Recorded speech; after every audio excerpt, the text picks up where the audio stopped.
it or leave it.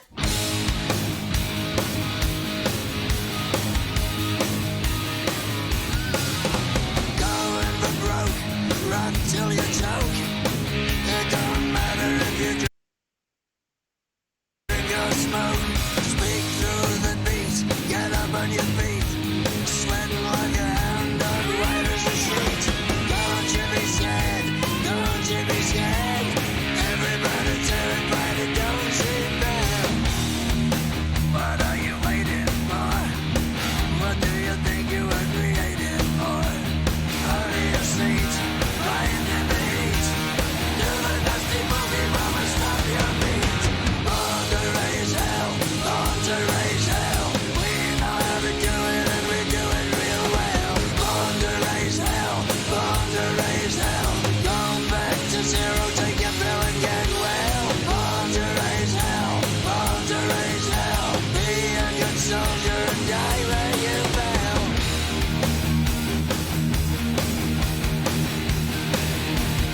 It's your mama.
All right, folks, welcome to the Heretic Channel. My name is Jenova. And I'm Gene Skinner. Welcome, everyone.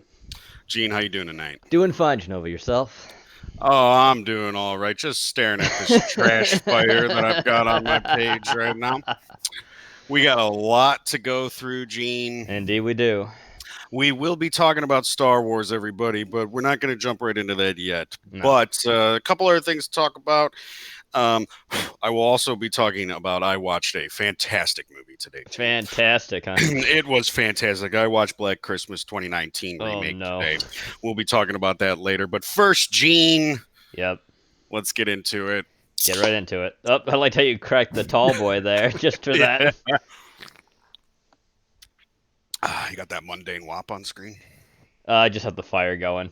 Just oh, that's fine. Just let the fire go. Yeah. That's fine. All right.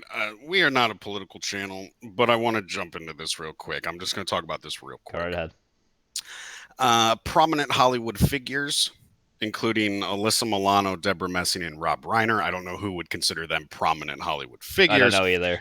Demanding that people participate in nationwide impeachment marches that are set to take place Tuesday evening. That was last night for anybody who's waking up from a fucking bender. The night before the House of Representatives holds its impeachment vote. 600, they said. 600, over 600 impeachment rallies last night. Did anybody see any of them? No. I assume they're in LA. I know they were protesting earlier today, but demanding. Hollywood is demanding me. It's demanding things from us now. They're demanding things from me. I'm demanding good movies. Yeah, me too. Hi, I'm a wop. I find garbage. Zach, the new Black Christmas. I'll get into it. It's pretty bad. Let's see, George Takei, John Cryer, Ava DuVernay, Piper Perabo, all of these people and more. Jane Fonda, her traitorous ass. Yeah. All demanding impeachment. They think they own. They think they own the country. This is the Hollywood bubble that we fucking live in. Yeah. We talked about it with Daisy Ridley. We've talked about it with a couple other people. They assume that everybody thinks the way they do because they live in their fancy fucking little bubble, fucking yeah, mansions and their ivory towers and all this other shit. It's really our fault. I hate to say it, it's our fault. We're Yeah. obsessed with celebrities. We make people famous who don't deserve it, No. and we keep people famous even after they've deserved yeah. it. What the fuck, Jane Fonda? You should follow your brother's footsteps and croak. Yeah, you really should. Fuck You yourself. you really should, you traitorous cunt. Now the partners for these events, which again, I haven't seen 600 of them. No. That would be like almost one in every major city across the country. Yeah. So I haven't seen them. If you guys have seen them, I guess it's only going to be in Hollywood and California. Oh, well, that was shock. I'm shocked. I know, right? So here are some of the partners for these events. Need to impeach. These are companies, right? Okay. Need to impeach, the Women's March, Move On, By the People, Center for American Progress, Next Gen America, Voto Latino. What fuck? Latino is the male version, right? So no voto Latina, just Latino. Yeah, Latino, yeah. Equal Justice Society. Progressive Democrats of America. Oh, what a shock that they're one of the brands. I would have never guessed that. And Indivisible. Fuck you, Hollywood. And you notice all the names that I've said are people who don't have fucking careers anymore. Yeah. Their career is sitting on Twitter and trying to persuade the populace. All the Hollywood has called me a flyover state for how long? And now they want me to listen to them. Mm-hmm. And they've done nothing but insult the Midwest. Yep. Insult Southerners. Yep. And they want us to fucking listen to them. And I think it's because they understand that the Midwest and they're the backbone of the country. Yeah. The coasts mean absolutely nothing, No, they do not. Gene. I say that with all respect to where you live. I'm kind of not really close to the actual coast itself. I mean, I'm closer to Ohio and Pennsylvania than I am actually New York City. So. Closer to Ohio, you lucky son of a bitch. They're all the states around Ohio are lucky. But I want to talk about our boy real quick, Stephen King. Oh boy. Stephen King fired out a few tweets. Of course he did. He was not upset. He was upset. He said, if my congressman, Jared Golden, votes for only one article of impeachment, I will work with all my might to see him defeated next year. That's strong words coming from a man whose hometown hates him. Yeah, really hates him. And just does not like him. Yeah, Bangor hates fucking Stephen King. People will not... They will never tell you that, but nobody likes Stephen King in his hometown. They think he's a pompous cunt. Yeah. They don't fucking like him. So he followed it up with Tell your legislators and friends who are Trump supporters that it's time to put partisanship aside. Stephen King, when have you ever put He partisanship has not. aside? Practice what you preach, folks. This is, if you're going to talk the talk, you need to walk the fucking walk, right? Stephen King can barely walk. He needs to get hit with a van again, though. Maybe that will Well, stop just his walking. Just wait for what I'm going to tell you. Trump is a train wreck. He would know about that. Yeah. And the train he's pulling is our country. He has to be removed from office.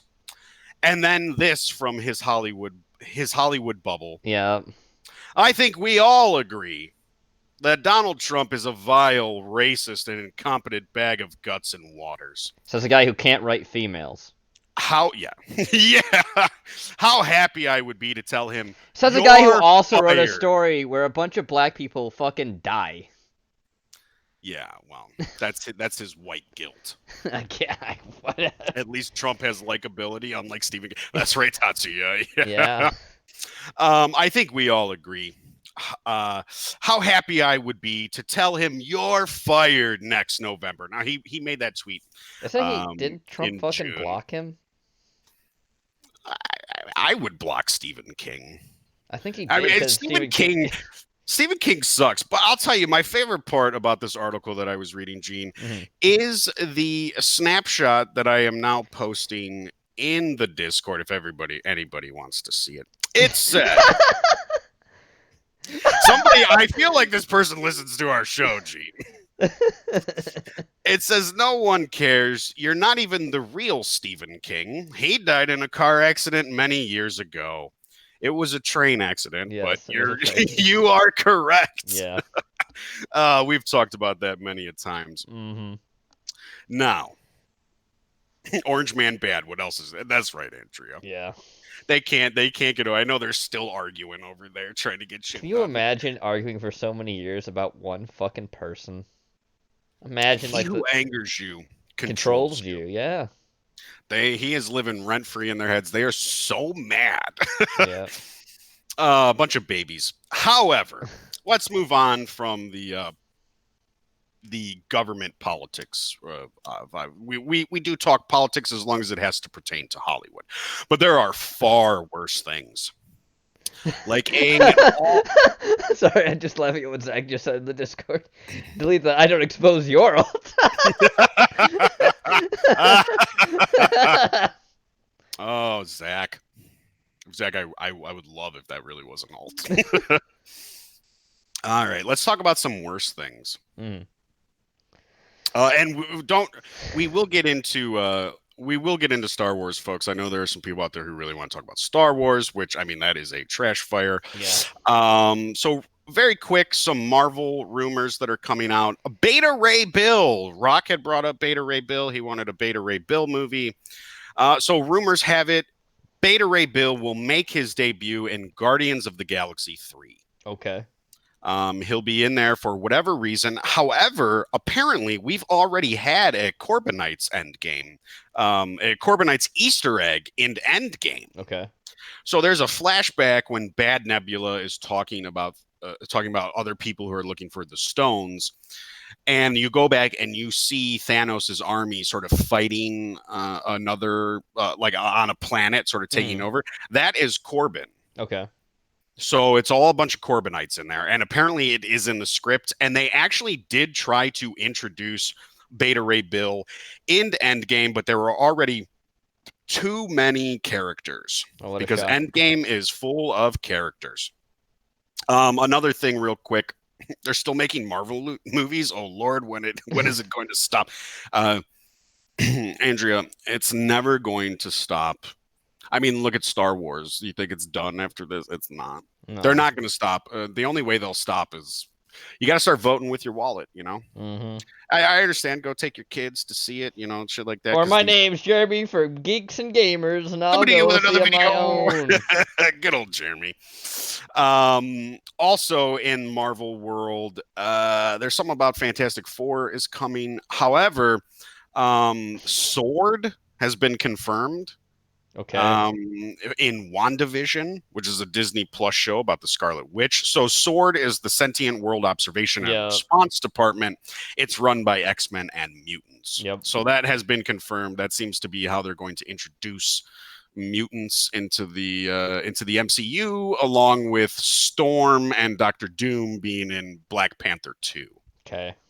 So there was a statue of Bill in Ragnarok as well. Rock, they brought that up. Okay, so we're out of Marvel. I don't have too much to talk about with Marvel. Good. But I've got some other things here. Some quick little pieces, guys. Kristen Stewart. We all know Kristen Stewart from what's that? Twilight? Yeah, it's Twilight. Hollywood Critics Association announces Kristen Stewart as actress of the decade. She's the actress of the decade, guys. Do you think Kristen Stewart deserves actress of the decade, Gene? No. I personally don't either. I don't know what she's really done. No. What has she accomplished besides having sex with a vampire? And then having its baby rip its way out of her insides and almost kill her. Breaking up a marriage. Yeah. And then complaining that Disney wouldn't give her something because she was gay. Fucking what? Yeah. Fuck no. She hasn't moved on to porn yet. No, she's not there yet. Not yet. If Wes Craven were still around today, he'd be filming porn movies of her. I mean, Daisy Ridley's career is pretty much over, so Kristen Stewart, Daisy Ridley, lesbian porn is probably on the way. I'm gonna laugh if that becomes real. Thank you. Will receive an award, and her impressive filmography that they listed includes Charlie's Angels. Impressive. How low are the fucking standards these days? Look, I personally can't think, right, of another female actress in the last decade who's really taken over, right? No. We all know Kristen Stewart because of how bad she is. Yeah. Kristen Stewart is the type of actress where things just happen around her. Yeah. And she doesn't actually react to them. No, she does not. I'm surprised they didn't give it to Scarlett Johansson, to be be honest with you. Just because she has tits and ass. What about Mark Ruffalo? He's an actress. Yeah. He should get it. Clint Eastwood face, says Porky. I would watch more films if they were good. The last good film I watched was Wolverine, says Nitro. Well, I'll tell you, Nitro. I have not actually. I've only seen half of Wolverine, but I did enjoy what I saw, especially that opening scene where he fights them Mexican gangbangers trying to steal his car. That shit was cool as fuck, dude. The only movies I can think that if you want to actually like watch good ones, probably the two Clint Eastwood movies that came out in the past couple of years. The Mule. Clint Eastwood puts out good shit. Yeah. Richard Jewell is his most recent one. It's it's flopping right now, but yeah, you know, Nitro. I watch a lot of movies mainly for Dago on Film, mainly for this show, so I can talk about how bad they are. Yeah, he's the bold and they're not even good bad films either. Like they're just bad killing. They're just bad films. I'd rather watch a movie where a turkey fucks a girl than watch Charlie's Angels. I'll tell you that right now. Guess you're stuffed, bitch. But yeah. Sorry, it's you just got stuffed, bitch. You just got stuffed, yeah. So yeah, Kristen Stewart, actress of the decade. If you guys now or at any other time can think of an actress, what about Jillian, whatever her name is, the chick who played Nebula? What about that chick that was in Avatar and Guardians of the Galaxy? That green chick. She was blue and then she was green. Oh yeah. She was in Star Trek and shit like that. Like what about her? I don't understand. But Kristen Stewart, it is now. Speaking of women. Oh, here we go. I don't know if you guys know this. Recently, Porky and I started a fight club. Okay, so yeah, it's cool. Okay, oh, it's cool. Okay. First rule of Fight Club is you don't talk about Fight Club. But you just talked about it. Yeah. Okay, whatever. They all talk about it. That's how you yitbos, Porky, yitbos. So, are you all ready for an all-female remake of Fight Club? You're kidding me. Oh, am I? Am I kidding you? Now, look, there are already some films that are sort of like all-female remakes of Fight Clubs that are like straight to DVD. This is a film. It will be called Chick Fight. Of course it will. It will star that ex-Disney child star and modern-day whore Bella Thorne. You know what this movie should be called? Pussy Pouncer. Yep. No, they can't do that. That's demeaning to women. Oh, of course it is. Cannibal. It should be called. It should just be called Cat Fight. Chick Fight. Chick Fight makes me sound like they're going to turn it into like a comedy, right? Yeah. And they won't understand. Like I said, there are a couple other films that are similar to Fight Club that Yeah, are of like course. women and shit like that. No, it should be called Slap Fight. Slap Fight's good, Tatsuya too. So Bella Thorne, which if you don't know Bella Thorne, she's a hooer. And that's how she makes her money, being a hooer. I mean, she basically pimps herself out. She's not really much of an actress. No. She's an ex-Disney, an ex-child star with Disney. Apparently, I think she came out and said that she was constantly like harassed or molested while working for Disney. I think, don't quote me on that, Okay. but I think she did an interview where she said that. And the film will also feature Alec Baldwin. Oh no. Alec Baldwin is so old now. Yes, he is. I don't know. Alec Baldwin spends his time punching people in parking lots. That's what fucking Alec Baldwin does. Because he wants to and- pretend to be a tough person when he's not. Yeah, and calling his wife, his ex-wife, or his daughter and yelling at them. Yeah. That's really what Alec Baldwin spends his time. The only with. other thing I can remember him doing, like acting, quote unquote, wise, is being in the fucking Elvis documentary, where it's a documentary all about how people hate Elvis, which he's a piece of shit for making that documentary with other people. Well, I mean, regardless of that documentary, Alec Baldwin is a piece of shit. Yes, he is. Thanks. I didn't know Thorne, but I feel up to speed, Jen. You're welcome, Zach. That's what I'm here for. Rock, I believe there was a movie called Girl Fight. I believe it had that Mexican chick from Fast and the Furious in it, and I think it was about boxing. Okay. I think it was about a woman boxer, and I think Clint Eastwood is in that movie. I think he might. Or maybe be. he's not. Maybe he's in a different movie. Maybe. I don't know. I don't know. Look, from what it's described to me, they're saying all-female remake of Fight Club. I don't necessarily believe that yet. Mm-hmm. Unless you call it Fight Club, then I'm not necessarily convinced yet. Mm-hmm. To me, I think it's going to be a comedy. Yeah. Or it's gonna hang on more to the comedy. Fight Club has funny moments in it, and that's because they make you like it's so nihilistic. The Yeah. movie is just you laugh at things a lot of times, almost because sometimes you feel uncomfortable Mhm. because they kind of hit you with sort of like some weird truths in it.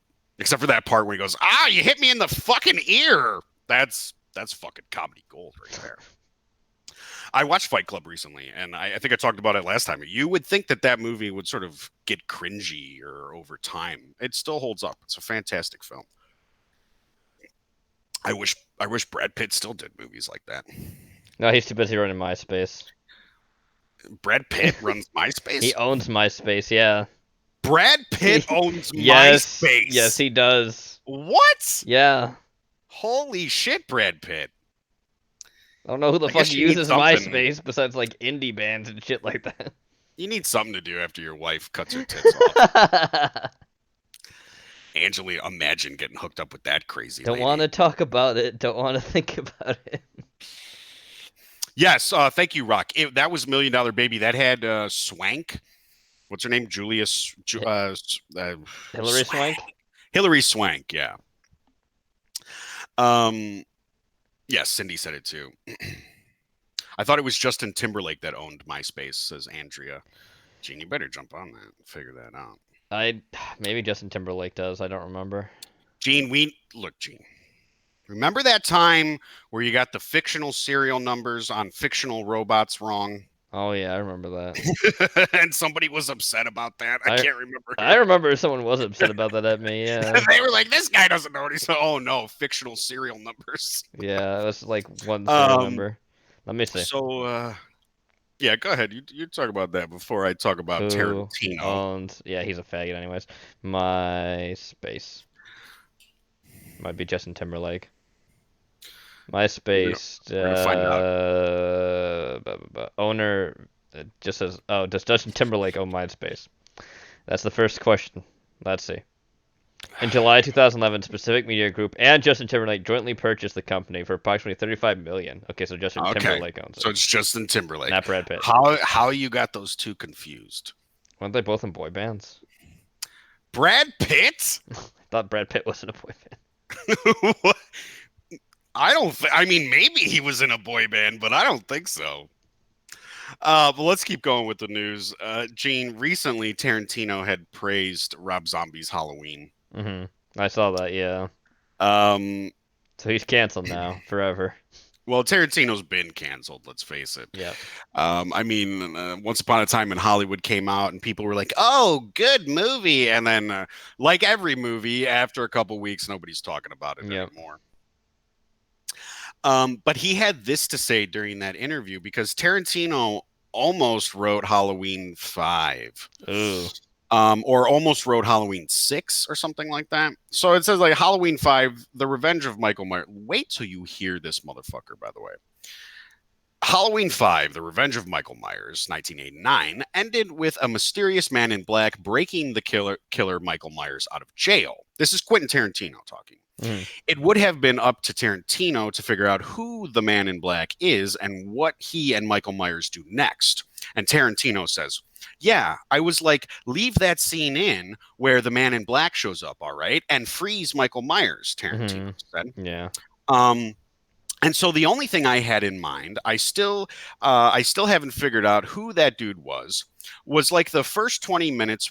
The first 20 minutes of Tarantino's Halloween would have been Lee Van Cleef dude and Michael Myers on the highway, on the road, and they stop at coffee shops and shit. What? And wherever Michael Myers stops, he kills everybody. So they're like leaving a trail of bodies on Route 66, which sounds like Natural Born Killers. A little bit, yeah. I am so fucking glad.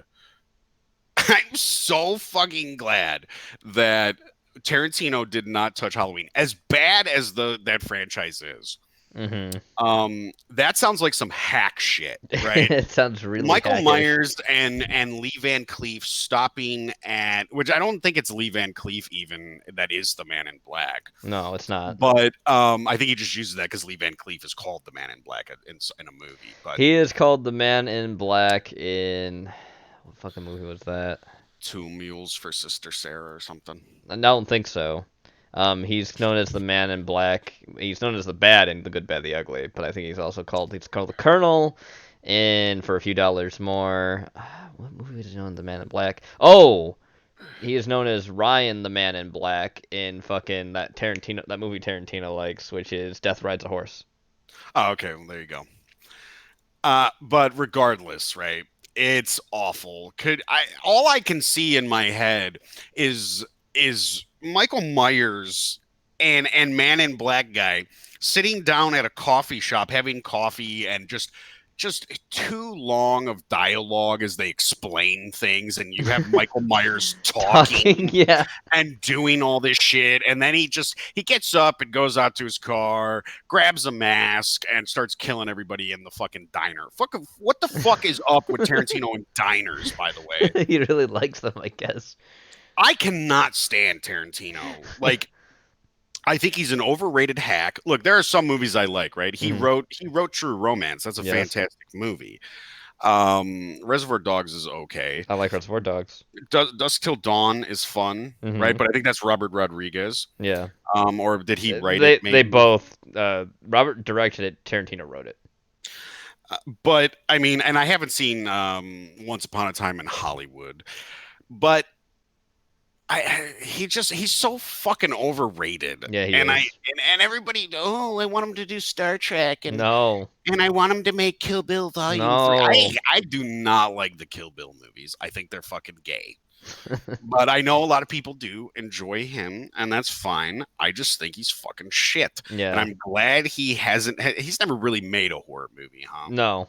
He would have gave Michael a foot fetish. Yes, he would Yeah, have. he would Rock. have. Sounds like a bad horror comedy. Yeah, Tatsu, it really fucking does a Hollywood buddy movie. I know. Well, I what the don't fuck know is that what's about? happened tonight. Sorry, I would just watch the fuck out of that. I would watch the fuck out of that comedy gold. I would have had to have watched it if it came out recently since we've been doing this. But can you imagine?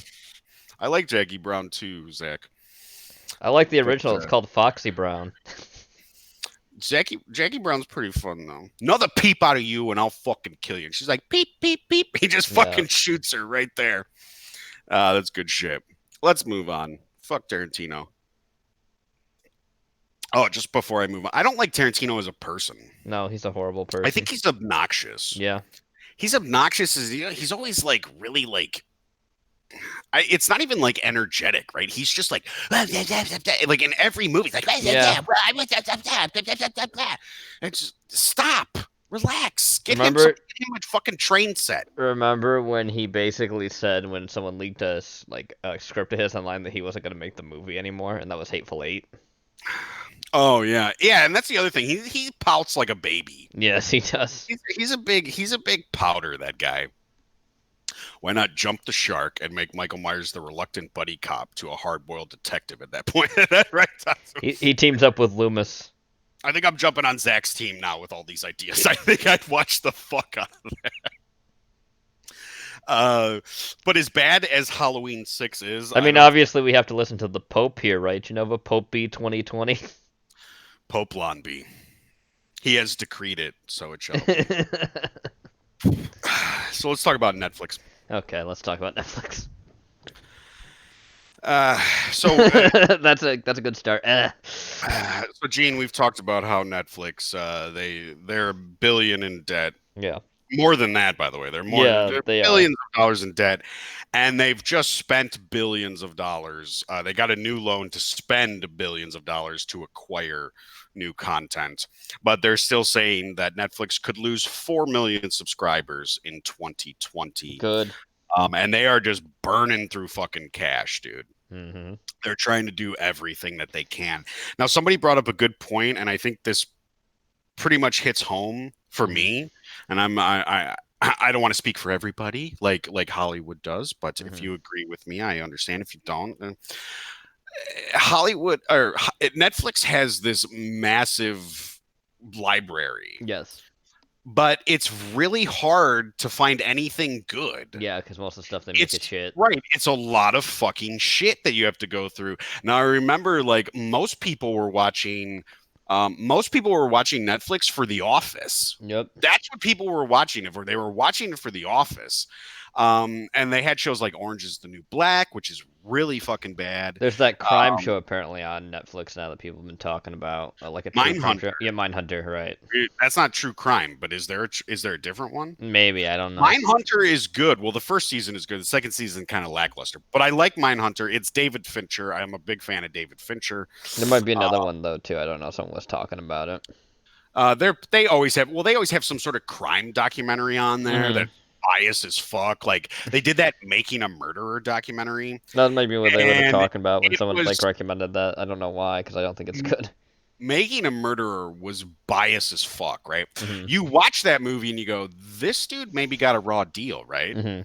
And then one of the reporters who covered the case put out a podcast called In Response, right? Okay. And he went through all the things that they left out and gave you all the actual facts from court documents. That dude did it. Yeah. He fucking did it. Him and that fucking guy did it. Yeah. Once you listen to that guy's podcast, you see exactly how biased, and all their documentaries are biased. They got that RGB documentary on there about Bader Ginsburg. Because it's run by the Obamas, Jenova, and the It's Obamas true. own Netflix. The Obama people are all up in Netflix, and this is what it looks like when you get into the business world, right? Where you're not Yeah. in government and like you actually have consequences. Like losing millions and billions and billions of dollars. So you think that's the bad part about Netflix? Well, I've got more news. Netflix. So this article, I have to preface this by saying this article was in the Washington Post, and it's been out for about 2 weeks, Okay. and nobody has really been covering it. Now, Washington Post is owned by Jeff Bezos, Mhm. who owns Amazon, who is a competitor of Netflix. And isn't he also basically a fucking CIA shill? I don't know. I I don't believe know that so. much about the man. I don't really like the man. No. But I mean, the Washington Post is fake news anyway. Yeah. But I believe this article because it agrees with me. Uh, but this is what this is what Washington Post is saying about Netflix. Mhm.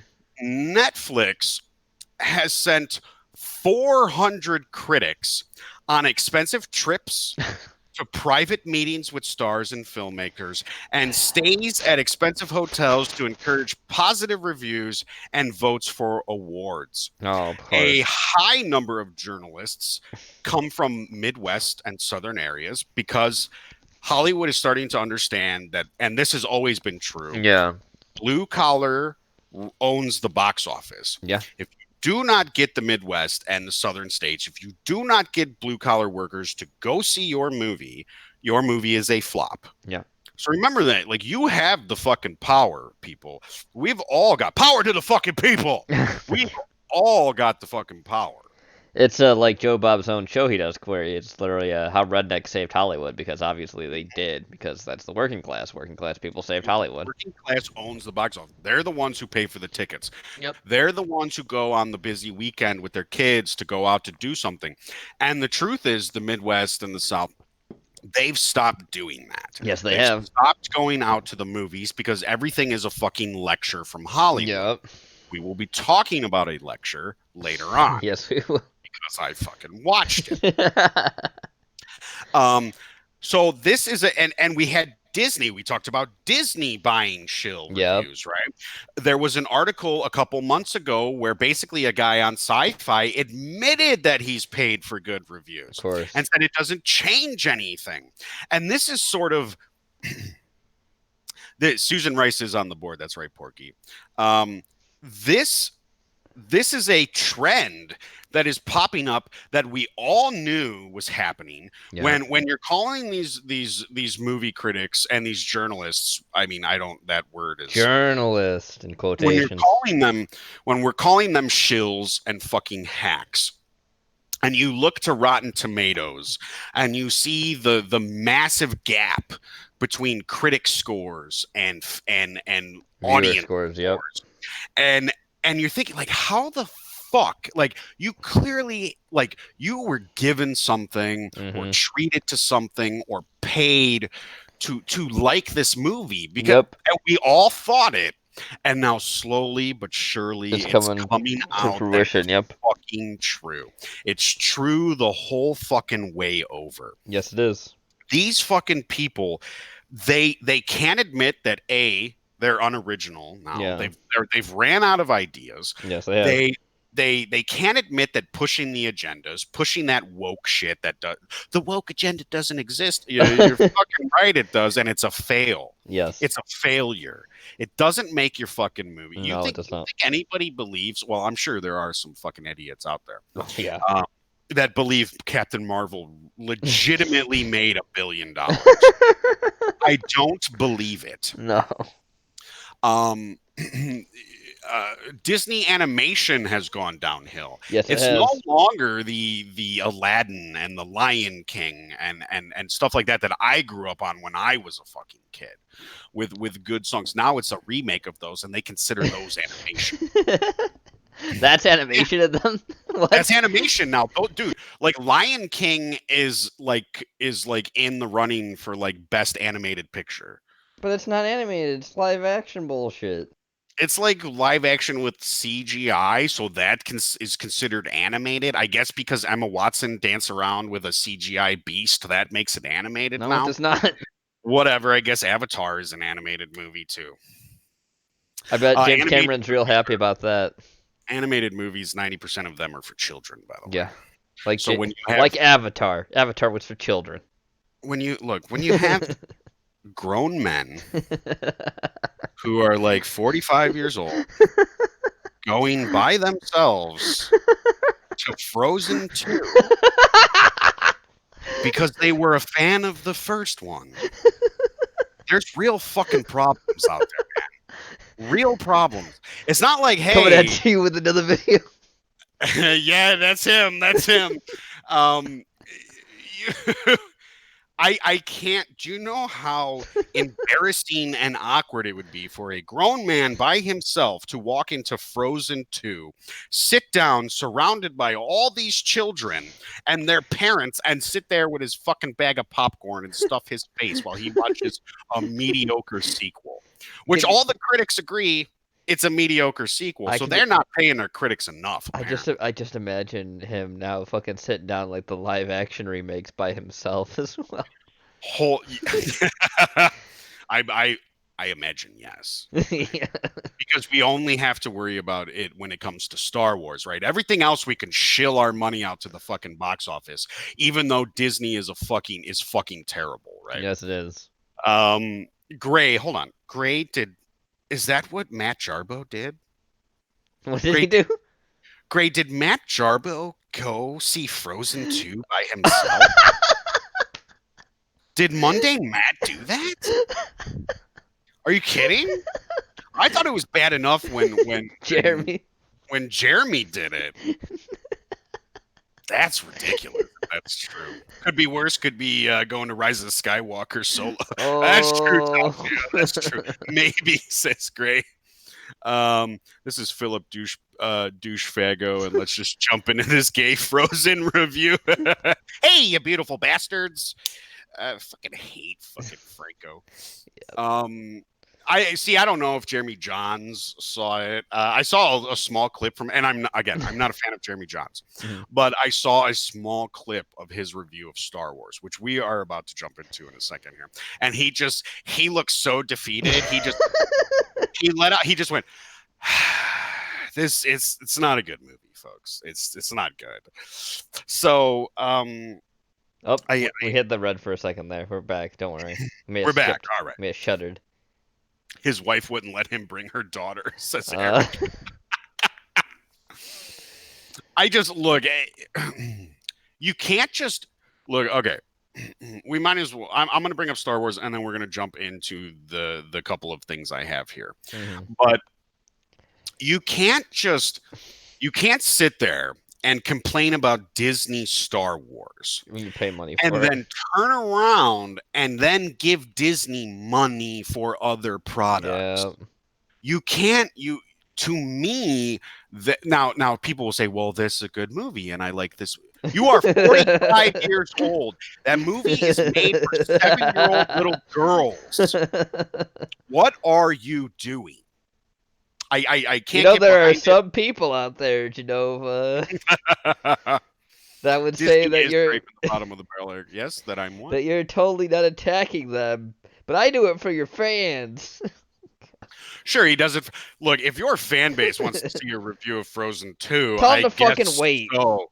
Tell them to fucking wait. Exactly. I'll get it to you. You guys can wait. I'll wait for it to come out on DVD, I guess. Or I'll wait till it goes to like a $5 theater shit. Like, I mean, I could do a Dago on film for Frozen 2, but I certainly aren't. No, paying. I just mean him. I just mean him in general. general. Oh no, I understand what you mean. I mean, you're talking about like because he said he does it for his fans. His fans want him to go see some things, right? Yeah. And they want his opinion on it. Wait a week or two. Yeah, wait. I'm sure there are plenty of videos coming up complaining. Okay. And I've said this before. I think these people's voice is important. Yes. And I think they do a good job in the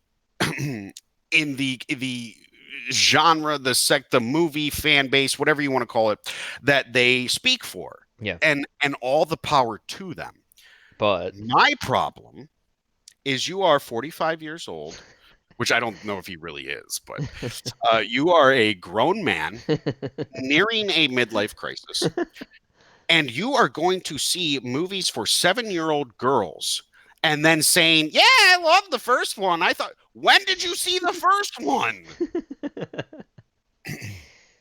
yesterday. It's a people with like Harry Potter. You get like 40-year-olds, 30-year-olds. How old are the Harry Potter group? I guess they're like around my age because I was. When did Harry Potter come out? The first one? 2001, Yeah, the maybe? first one, 2001. Yeah. So like Harry Potter fans are like in their 30s now. They're late 20s, they're early 30s, probably Harry mid. Potter fans are some of the cringiest fucking people I've ever seen in my life. Yes, but eventually you grow the fuck out of it. Yeah. Like that shit is for fucking kids. And I didn't even I saw the first 2 Harry Potter movies and then I saw the third one and I went, this is kind of fucking bad. Yeah. Because I started to grow up. I started to get older. And I Yeah. didn't have to watch it to the end. I know what happens at the end. The good guys win, the bad guys are defeated. It's every fucking thing that And ever everybody becomes gay because J.K. Rowling is a loser. happened. Gay and black. Everybody's gay and black. Yeah. What's her name? J.K. Rowling? Yes. What a waste of fucking space that fucking lady is. Yeah, Holy she shit. is.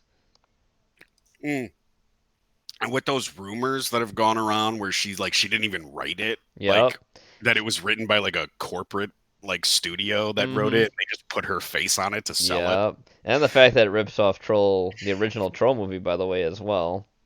Yeah, well, it's got some characters from it. Yeah. My name's Harry Potter. Here's my son, Harry Potter Jr. They share some, but she rips off a lot of shit. Yeah, she does. So no Frozen 2 review from Jenova. Says Andrea, if it was you and a bunch of other people were like, you got to watch Frozen 2 and review it, then maybe I'd do a Dago on film for you guys. But you guys would have to be pretty vocal about it. They're gonna troll you now. So let's talk Star Wars.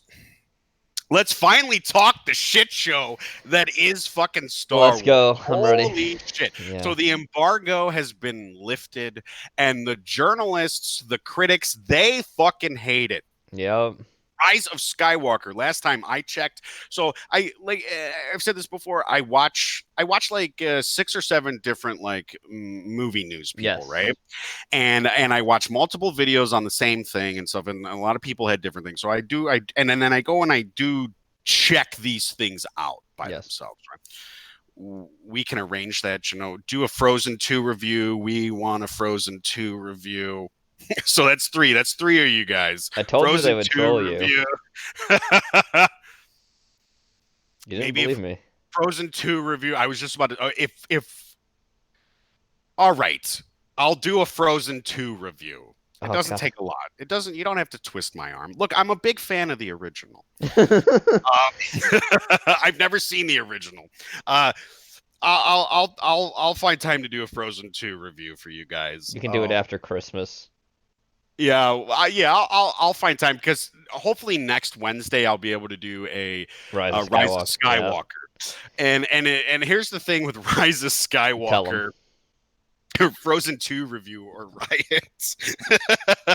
So here's the thing with Rise of Skywalker. I haven't seen any of the new Star Wars movies. I haven't seen Force Awakens, Rogue One, Solo, Last Jedi.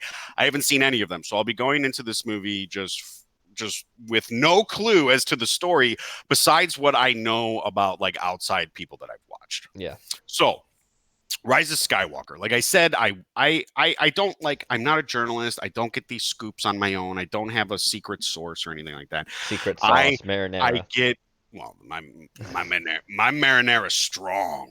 Okay.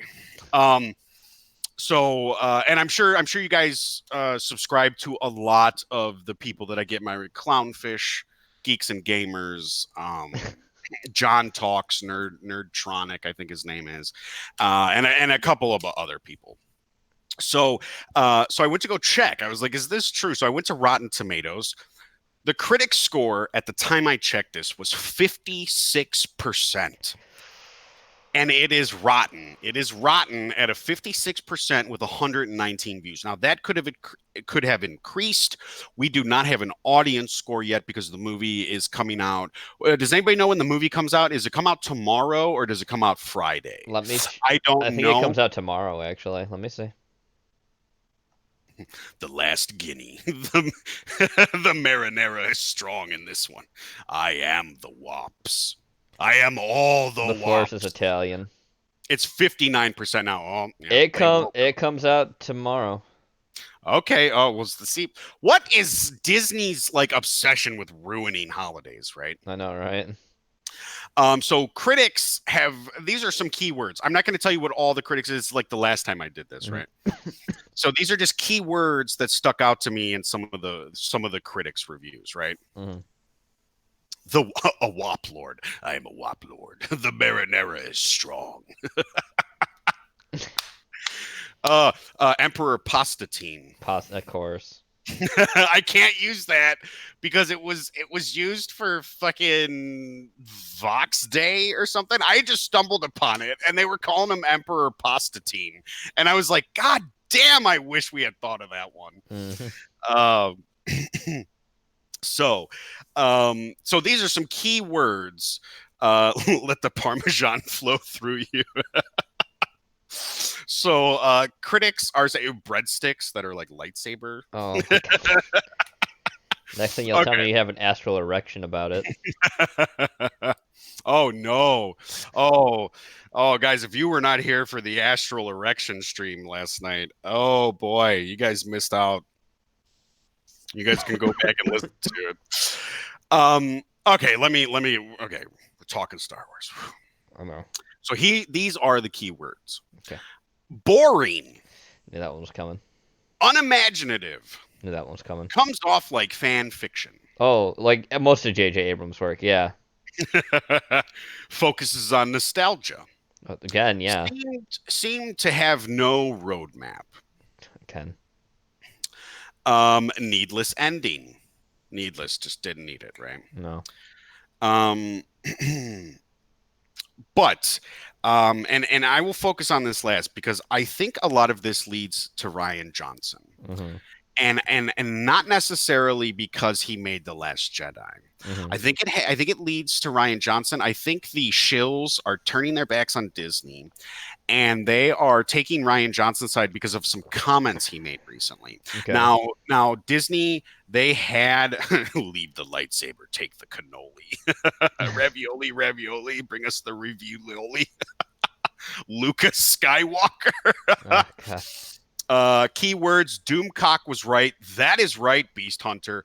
Doomcock was right, and the media tried to tell him that they were wrong, and fucking this and fucking that. And but like I was saying, I think a lot of it comes down to Rian Johnson, and we will talk about his comments later. Now, Disney started throwing Last Jedi under the bus, right? Like J.J. Abrams and the cast, they started throwing Last Jedi under the bus because they thought that would please the fans. Here's the truth.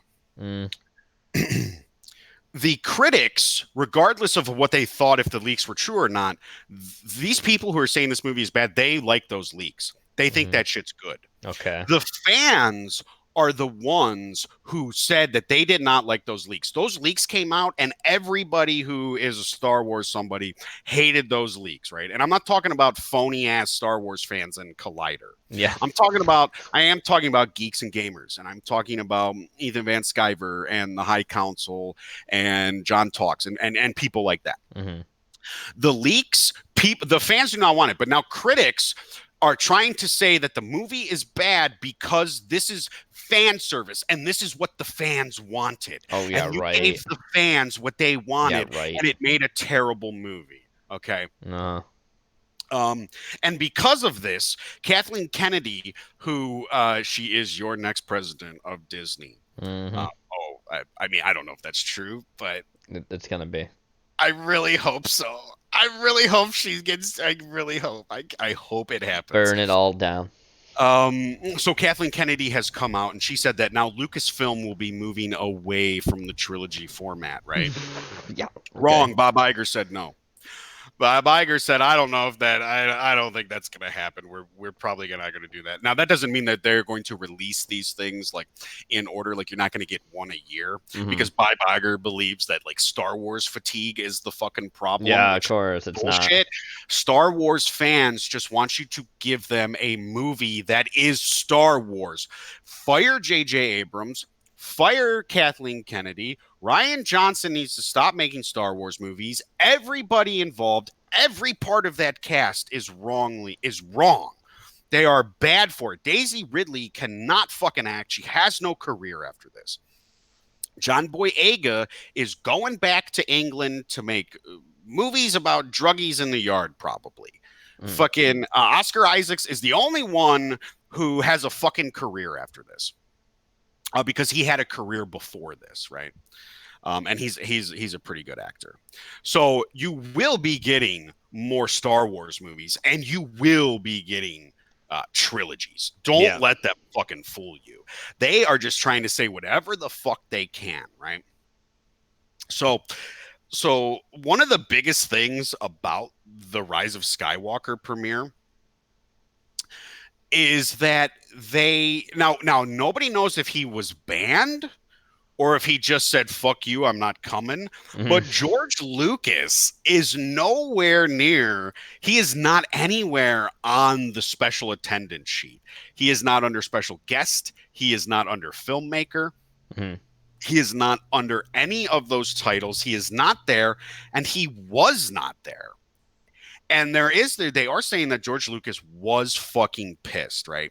He was pissed that they were not going with his story.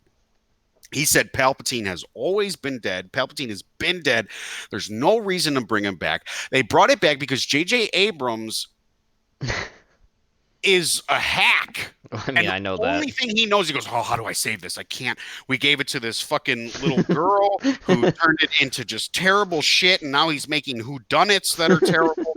How do I save this? Like, okay, people really like The Force Awakens because I ripped off A New Hope.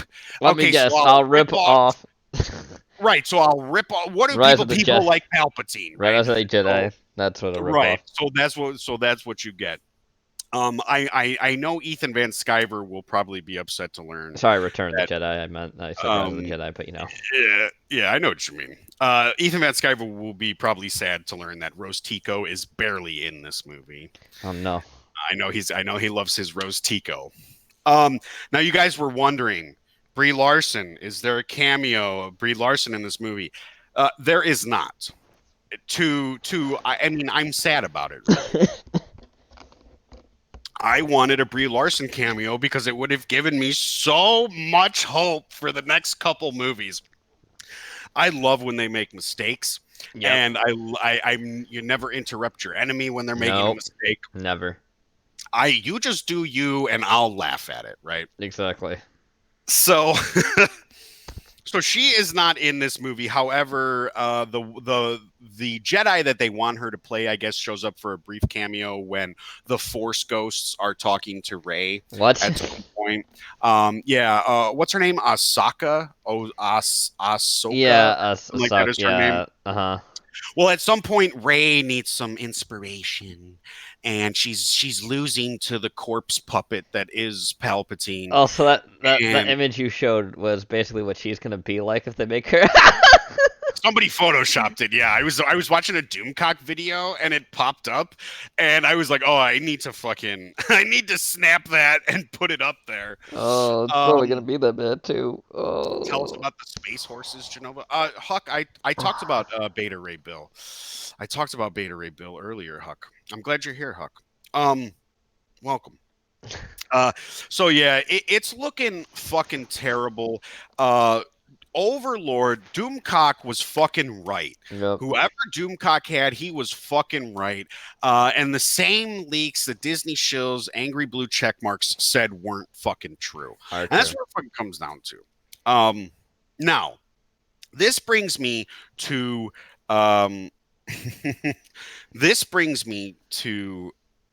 what I was talking about earlier with Ryan Johnson. So Ryan Johnson made some comments earlier, right? Yes. And it seems to me that a lot of the shills a lot of the hacks, the journalists, the reviewers, the critics, Hmm. they are now taking Ryan Johnson's side and they're trying to take his words and turn it against you. They are trying to look, this movie is probably trash, Yeah. but the fans have been saying it was going to be bad since before any of this was proven true. And now that it's proven true, the critics are they're going to try and turn the tables on you, right? They're going to try and make it like it's your fault. They couldn't say it was, they tried to do that before with a movie they thought was good. Hmm. But based on these Ryan Johnson comments that were in an interview, right? Hmm. So Ryan Johnson said, these are his words. I copy and pasted the interview. Okay. Okay. Johnson said that in general, a filmmaker's creative process should never be guided by what they think fans want, calling it a mistake that would lead to probably the exact opposite result. So it's the guy of Mr. Fucking Which is what the Expectations. critics are trying to do to you. There are a lot of key words and a lot of critic reviews that are fan service, fan fiction, this, that, Hmm. too much fan fiction, soulless, this and that. He goes on to clarify his thoughts, filtered through his personal experience as a film goer. He says, A film even goer. my experience as a fan, if I'm coming into something, even if it's Didn't something wait, that wait, I wait, think wait, I wait, wait, wait, wait, wait. go Sorry. ahead. Didn't he say though that the best part about Star Wars is destroying it? Well, we don't talk about that. Of course not. Holy shit. Oh, I see what you're talking about, Rock. That's right. There are horses in in Rise of the Skywalker. They ride horses Yes, on a they fucking do. spaceship. Yeah. Who'd have thought? That's like having fucking thank you, Huck.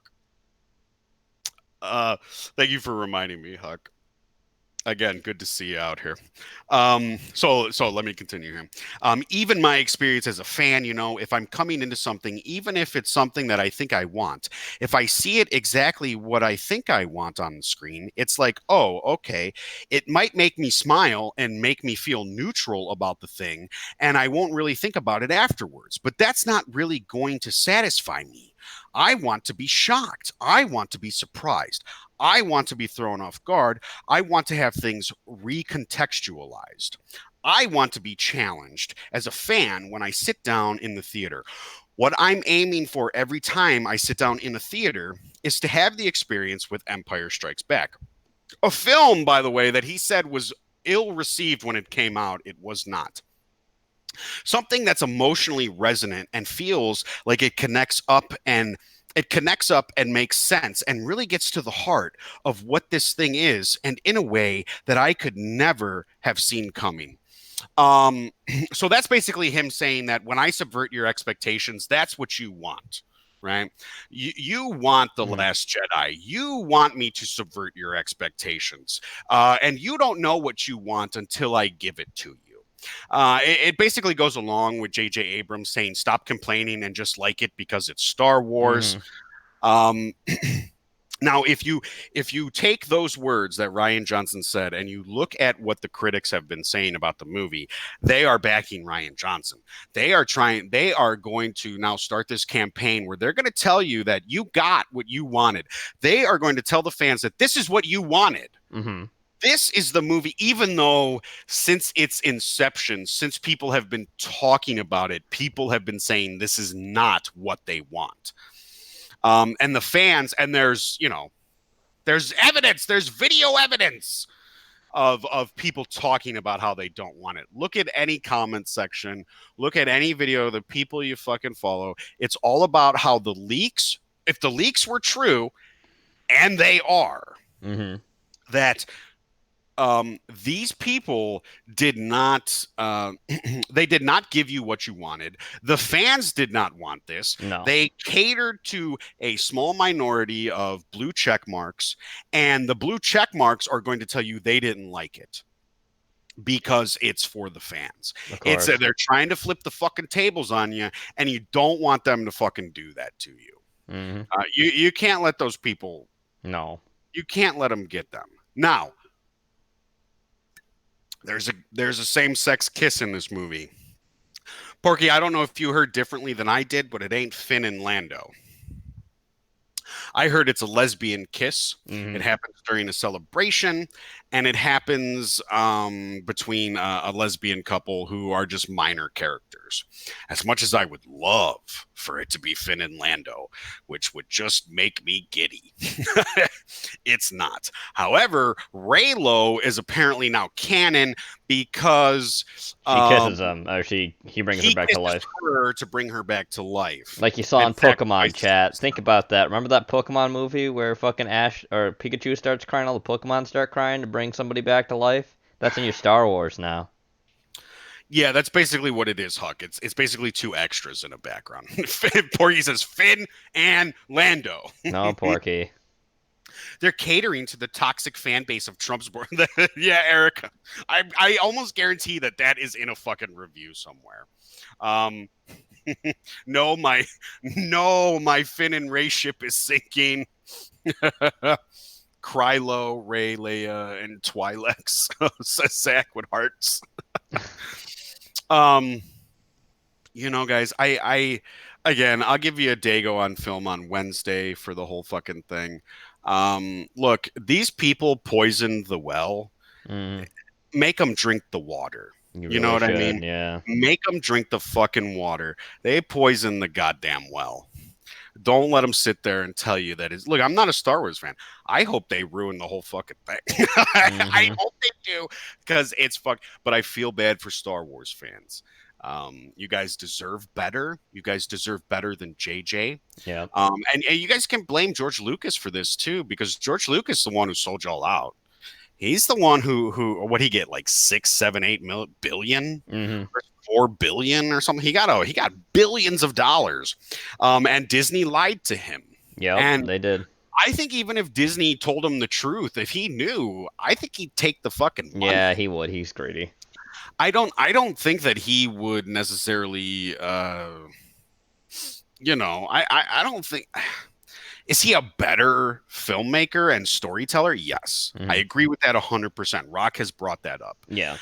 And I agree with that. Do I enjoy George Lucas's films? Not really. I'm not really a fan of him. Hmm. But that's me. I'm one of those fucking weirdos. And a lot of people enjoy George Lucas, and that's great. But this isn't Kathleen Kennedy runs Lucasfilm, Hmm. and when she's done there, she's headed right to the top seat. Yeah, she She is. I really hope she is. I don't know if she is. Maybe she's done now. Maybe she's fired after like this movie flops. We haven't seen it yet. We won't know till the totals come in. But I really hope she gets that top Disney seat. Could you imagine? That'd be funny as fuck. Oh, just wait for the next video. Just wait for that video. When they all find out, they're gonna be like, they fucking did it. She fucking did it. Hmm. If it makes 1 billion, they can call it a success. Yeah, well, Huck, I mean, they put so much money into these movies now. It's like Disney has to make 1 billion.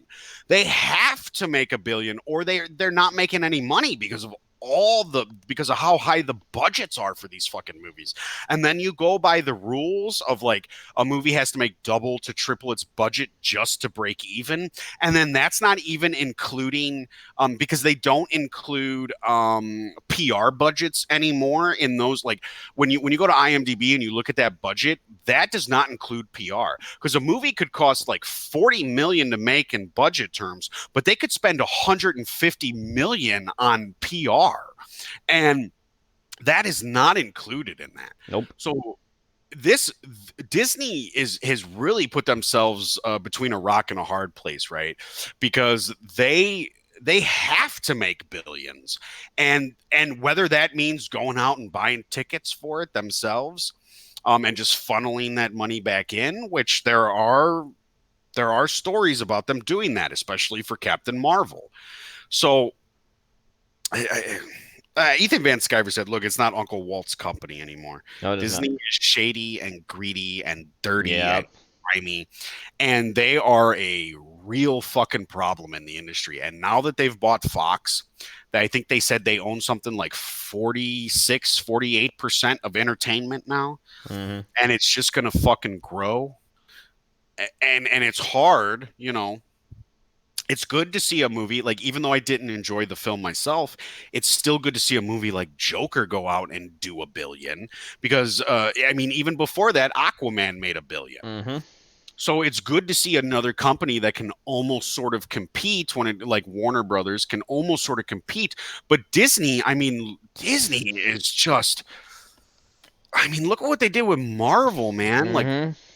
phase 4, phase 5, like you're going to get it this month and that month. And it's like, holy shit, man. Even if I like those movies, like, bro, calm down, like a little fatigue, right? Like, what's the old saying? You overstay and you're welcome, Yeah. right? Reshoots alone. That's right. I didn't even think Yep. about that, Reshoots Beast Hunter. alone. Yep. That's fucking reshoots alone at 250 million. Are you fucking kidding me? Yeah. They're just blowing fucking money. And you know what? They are vulnerable because of that. Mm-hmm. If you vote with your wallet, if you go out and you say, nah, I'm not going to pay for that fucking movie. I'm going to go see something instead. Or I'm going to wait a couple weeks before I see it because I don't need to see it. Okay. Or I'm going to go and torrent it, right? Something like that. Yeah. Something like that. You're going to pirate it. Whatever you want to do. Like, that is better than getting in line opening night. After the first 2 weeks, you could go see Yeah. it, right? Because it's the first 2 weeks that really matter. Opening night and then the second weekend. Yep. They are in a rough spot, because if we don't go out, if you guys don't go, I'm not going out. I'm not fucking going out either. I'm not going out. But if you guys, there's a lot of Star Wars fans. If you guys go, right? Jenova, are you going to see Cats? We need a review of Cat. Oh no. I wasn't planning on doing a Dago on film for Cats, Andrea, but like I said for Frozen 2, Oh god, here we go. if there's a demand for it, if you guys really want me to do a He Cats doesn't go review, out for movies, chat. You have to realize this. This man pirates everything. He is a wop. He uses his Sicilian underground tactics with his I walk marinara it like sauce. I talk it. Yeah, exactly. I find it hypocritical. I can't, and this is just me, right? Yes. I cannot, after all this shit I talk, right? Mhm. After everything I say, I can't. There are little tiny hypocrisies that people can live with, right? But for me, this is a bigger hypocrisy. I can't justify to myself talking all this shit about a movie and then going out and paying for it. I just can't do that. That's not for me. And I think other people, I don't expect other people to do that either. You know what I mean? That's the risk that I take doing that. Okay. But for me, like I said, I just can't justify that hypocrisy, because if I were to sit here like and coming to you with another video, Jeremy, if you're listening or if you hear this, I think your voice is important, but I find you to be a bit hypocritical and passive aggressive at times. But if I literally sat here and I said, Gav, don't go see it, you guys, don't go, and then I went over and I bought a fucking ticket and I sat there shoving popcorn and milk duds into my fucking face, drinking it, and then coming over here and go, yeah, that movie was shit. I can't believe people paid this. What the fuck? You know what I mean? Yeah, exactly. I can't do that. I try to practice what I preach as best as I fucking can. Look, I don't like the banking system either, but you got to kind of fucking use it. Yep. You know? And entertainment has you in this a Cats review. Oh, what, Porky, what are you fucking setting up here? This is why you Cats don't. review. One for Cats review. That Well, looks it's just Strog and Porky now. Give us the pussy, Cats, says Andrea. That's some bitch made shit. No, you gay. Someone could hold a gun to my head trying to force me to see Skywalker. I would laugh in their face and make them pull the trigger, says Rock. I agree with the WAP way of life, says Jenny. Two Cats gay. You guys, I'm gonna have to see a lot of ones, boys. If you guys want. Porky's now gonna spam ones. Well, I'm gonna have to see. I'm gonna have to look. You get one vote. All right, you can spam one all you want, but ones will be for good. Gene, just keep an eye on that. Now I gotta look at the chat. I haven't been doing that the whole time. Look, one, 3 ones, 4 ones. Cats the Broadway musical. Here, I'll be fair. I'll give you a 2. I don't think you need to watch it. Okay, as long as somebody's giving me a 2. One? You gave yourself a 1? It looks so bad. I think I have to see it. Now you I want think it. Now you want to see it. Jenny says, Cindy said 2. Yeah, you don't have to see it, man. But don't I? I mean, you don't. I mean, it looks terrible. Oh no, am I gonna have? Oh no, when's Well, that movie come out? That comes out this week, right? I think it does come out this week, so it's competing with fucking Skywalker. I'd rather have you watch Cats over Frozen 2, 1. But Taylor Swift's in that movie. Yeah, she's in that movie. She is in that movie. You There's a just lot lied to us terrible about the people in movie.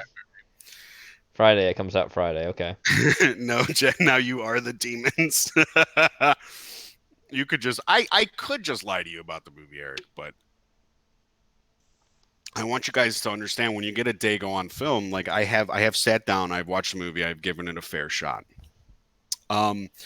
All right, guys, it's very possible you will get a Cats. Look, I don't have time to do a lot of movie watching, so I will have to Yeah, he squeeze works it in. now.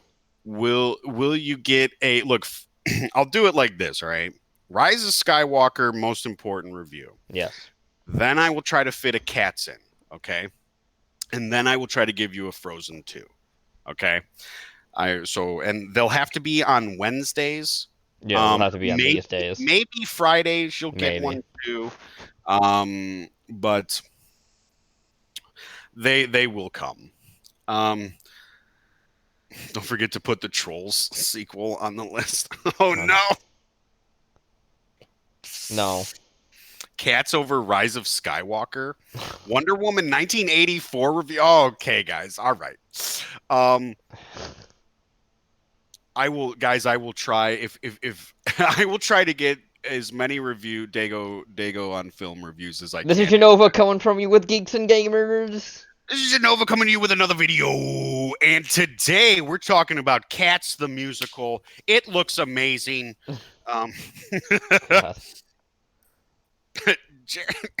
Jeremy. All right, guys, I'll see what I can do. Like I said, they're not going to come like. No. I might be able to fit in like 2 reviews in one Wednesday if I'm doing like Cats and Frozen 2, possibly. If I work on them, we'll see, guys. But I will do my best to give you guys what you want. When Wonder Woman 1984, that movie looks awful, by the way. Yeah, it does. But all these movies we're talking about look awful. Yeah, they do. Rise of the Skywalker. Woo! I think I'm looking more forward to watching Cats than Rise of the Skywalker. Imagine that. I will get to those when I can, folks. Like I said, if I didn't have my new job, I would throw them out all the time. But with my schedule, yeah.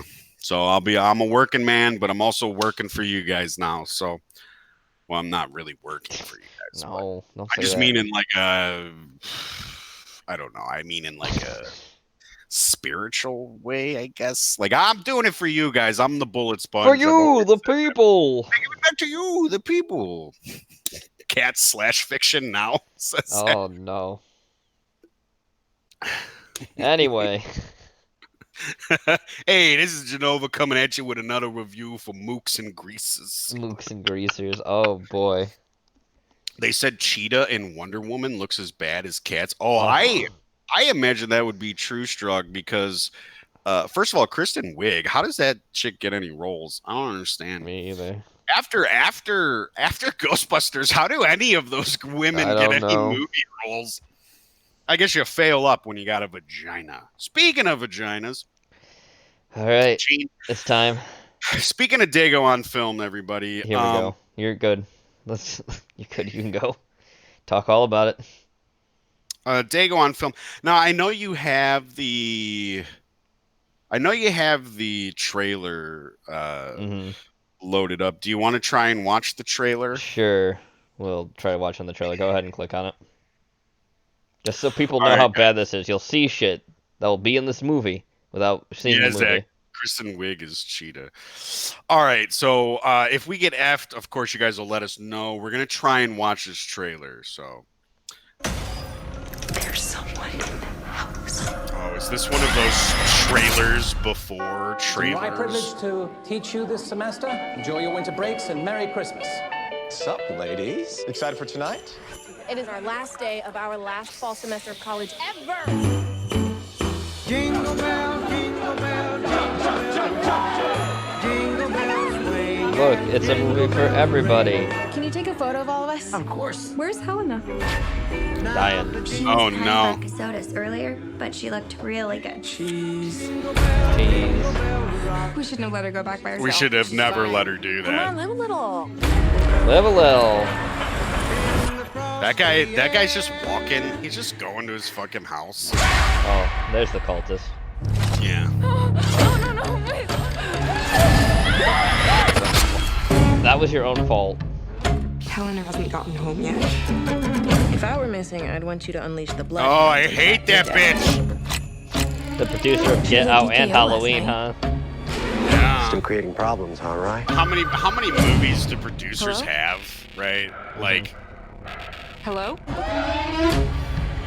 they're all lazy kills, Porky. It's winter break. Could just be a delay of some sort. Snow. My friend is missing. 9 times out of 10, the girl's just with a boyfriend. I will bring you They're all asking for it, Zach. to your knees. They mean that literally, by the way. There's someone in the house. It's a cult.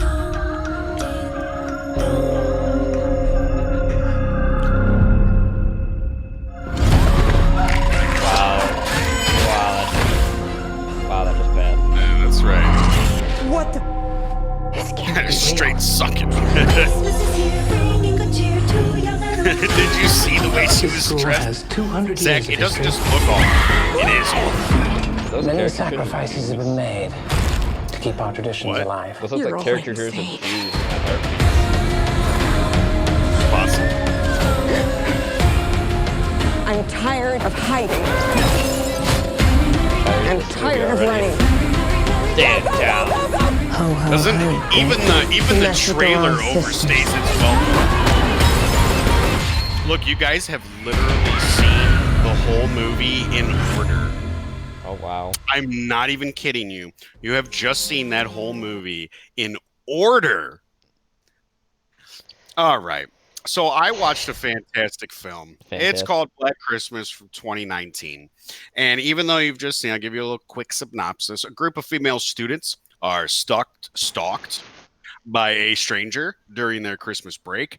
That is until the young sorority pledges discover that the killer is part of an underground college conspiracy. Oh boy. Black Christmas 2019, 3.1 out of 10 on IMDb with 2,649 reviews.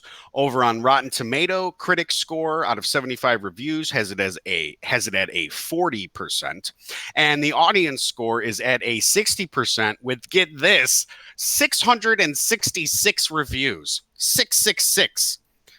Because this movie is evil. Uh-huh. The movie has a $5 million budget, and so far worldwide it has grossed $7.5 million. So it has not made its money back. They're not even at zero yet. Skull and Bones is a much better movie, Huck. Mhm. Much better movie. So you only need to really know about 3 characters in this movie. Okay. Okay. Riley, our main character, she is a rape survivor.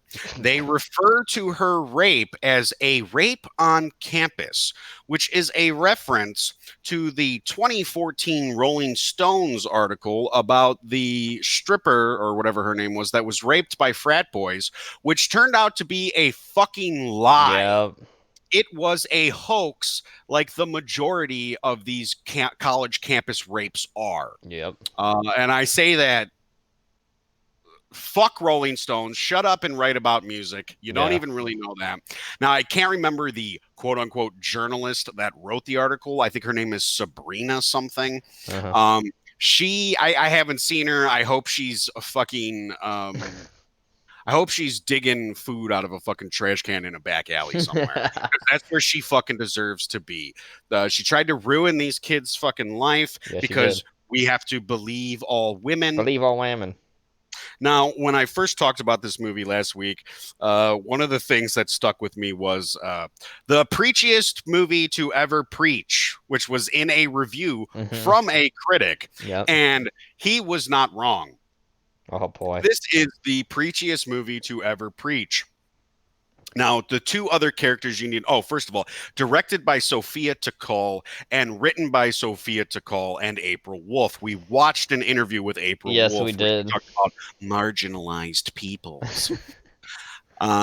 So you have Riley, the rape survivor. You have Chris, who is the annoying college activist minority. Okay. And Chris will get on your nerves because Chris is obnoxious.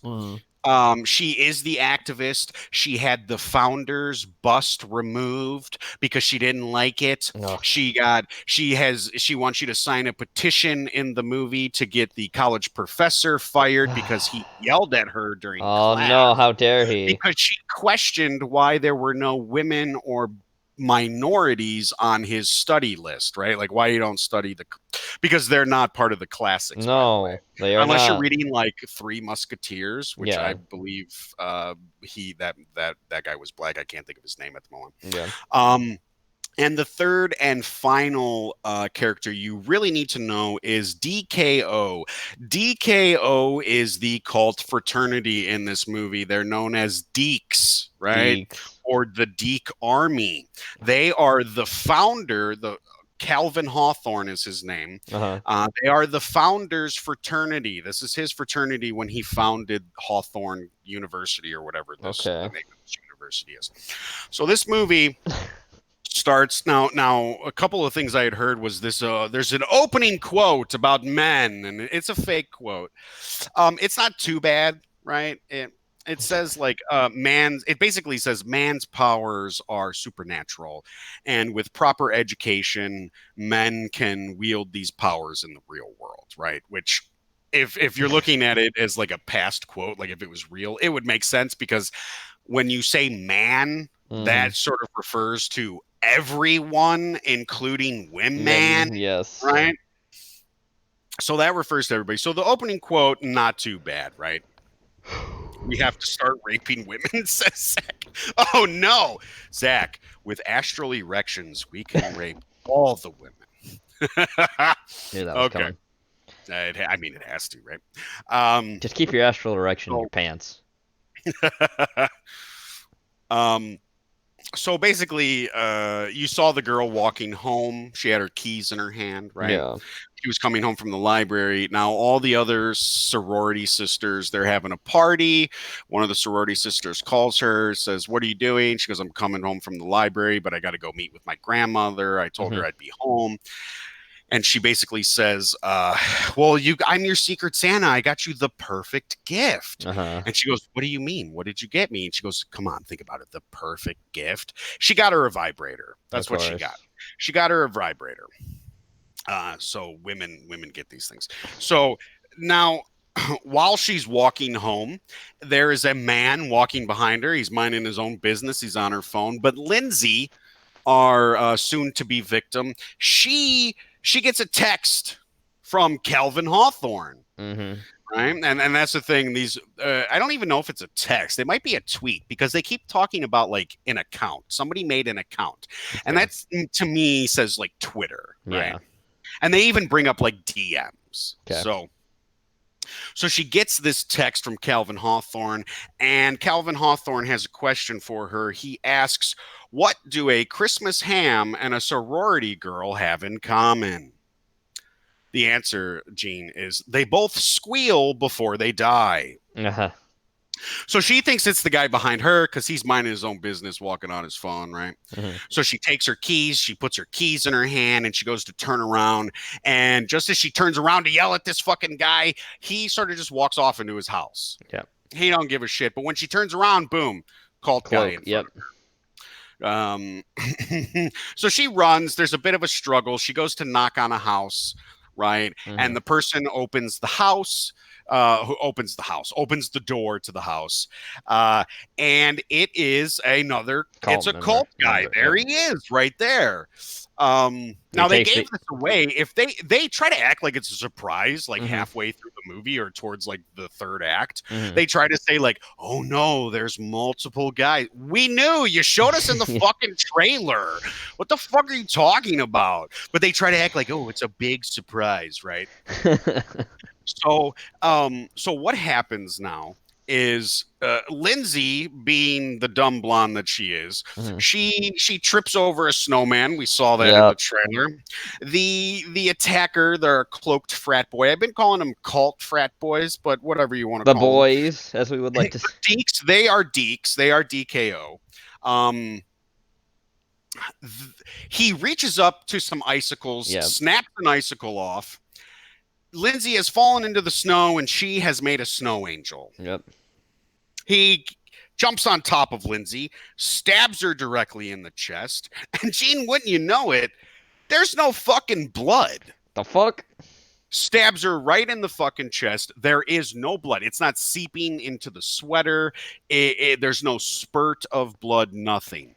And they even cover up the stab because it's a bird's eye view. You see the guy, he's over her, stabs her in the chest, and when he leans back and gets off of her, there is this icicle pinpoint right in the middle of her chest. Okay. No blood, nothing. That's retarded. He then drags her off, and we cut.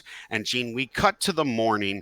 Now, if you guys were here yesterday, we watched Black Christmas. Yeah, the actual Black Christmas. Right. So we cut to a sweet little white kitty cat. And there he is. Now, if you remember from the first Gene in the first one, Claude comes back, huh? Claude. They've got Claude, right? Wrong. You fucking bigot. Her name is Claudette. It's not Claude. Even the fucking cat can't be a man in this sorority house. See, that's why Claude was so great, because it was a sorority house and he was a male cat. Yep. And that's what made it so fun. But no, it's Claudette now. And nothing happens to Claudette. You guys don't have to worry about that. Good. Nothing happens to Claudette at all. Our sorority girls are getting ready to go to class. One of them runs in and goes, "I've lost my Diva cup. Do you have a spare one?" Gene, do you know what a Diva cup is? No, I don't think I want to know, but go ahead. Ladies, do you know what a Diva cup is? Because I had to look it up. A Diva cup. I'm gonna probably I feel like I'm in an environment, but go ahead. Is a menstrual blood collector that you wear during your period. Why they had to say Diva cup? Oh, and she puts it in right there, by the way. This girl, Riley gives her a Diva cup, which I don't know. That seems like something like one person would use out of like all these people. They don't seem very popular to me. The girl, it goes, "Oh, thanks," and then just reaches into her fucking pants with it and pops it right in and zips up her mom jeans and runs off to be oppressed. So we finally get to class. Now, you guys will have to help me with the pronunciation of this guy's last name. He's a famous actor. He's in Princess Bride. He's in Saw. He's in Men in Tights. His name is Cary Elwes or something like that. I don't know if it's Ellis. It's like Elwes. Something, I think. Elwes? Stop calling them people. A cup with the word diva written on it. Cary Elwes. Elwes or Ellis. Says Zach. Elwes. I don't know. It doesn't matter. Cary. Either way, look, he is basically the headmaster for the Deeks. Okay. But he's also a professor. Okay. So they're in the class, and the professor, Cary is Professor Cary, we'll call him, whatever. He has a book open. Okay. And he starts to read this quote. And the quote, and I'm paraphrasing here because I didn't get the whole quote.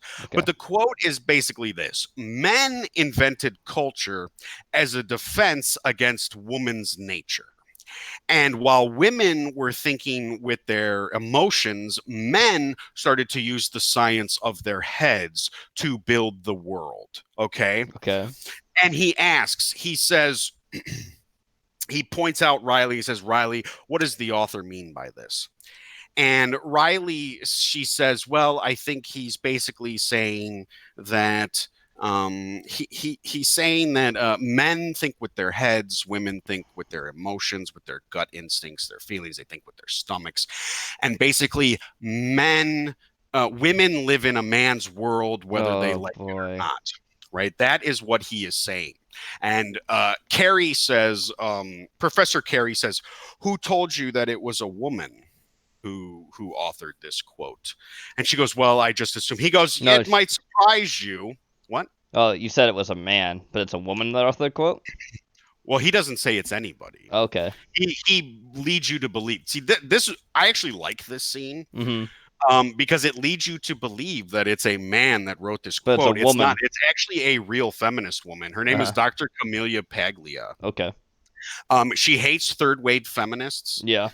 She has actually come out against them. She doesn't like the man hating. Whether she's smart or not or whatever, I don't know. But he basically tells her it would surprise you to learn know that this it's a is woman. actually- Yeah. It's actually a quote from Dr. Camelia Paglia, a woman, a feminist writer, actually. Yep. And he goes, I said this quote because I want you to understand that there is no such thing as man and woman like writing. There's no definitive man-woman writing. No, there isn't. It could be from anybody, and you just don't know that, right? Correct. So I want you to remember he's making sense, correct? Yeah, he's making sense. So, look, all the people in this movie, the people who are smart are bad guys. The people who use their brains, who use science, who use facts, they are the bad guys. The good guys are the assholes who, when they don't like what you say, try to ruin your life. They are the good guys. Huck, why'd you have to fucking post it in the Discord? What do you post? A Diva Cup?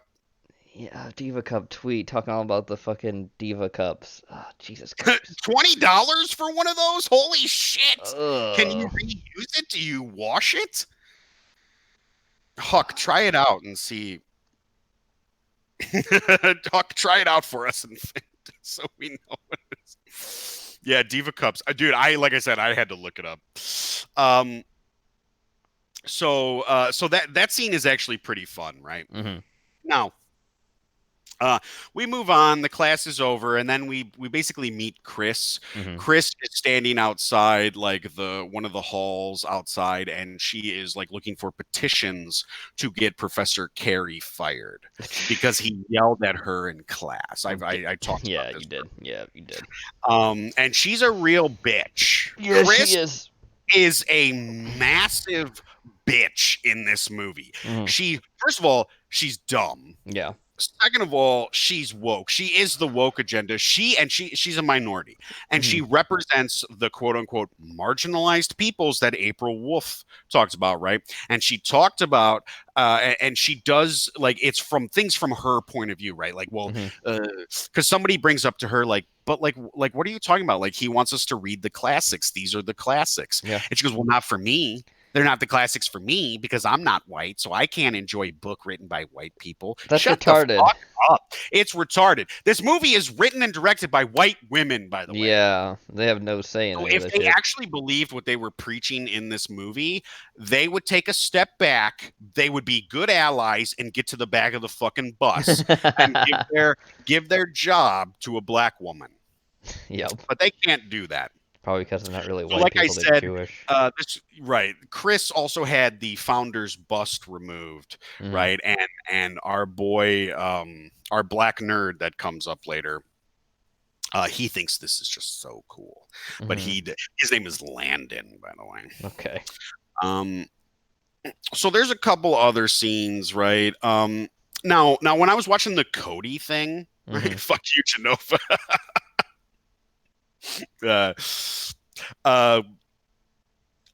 So when I was watching the Cody thing, he talks about how like there's like this supernatural aspect with the blood from the founder's bust that they don't introduce until the last 15 minutes. He's wrong because I guess Cody doesn't know what the fuck foreshadowing is. No. Because it's foreshadowed even with the opening quote. And it actually they show it to you very early. They show it to you because there is a scene where for some reason they're in the Deeks. They're there for a talent show, quote unquote. Yeah. Which, whoa, that scene.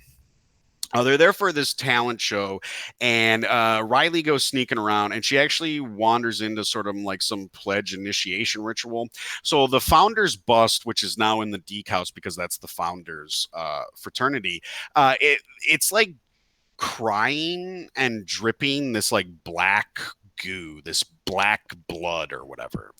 And the pledges are dipping their fingers into it and then putting it on, or the fraternity guys are dipping their fingers into it and drawing like triangles on the foreheads of the pledges and shit like that.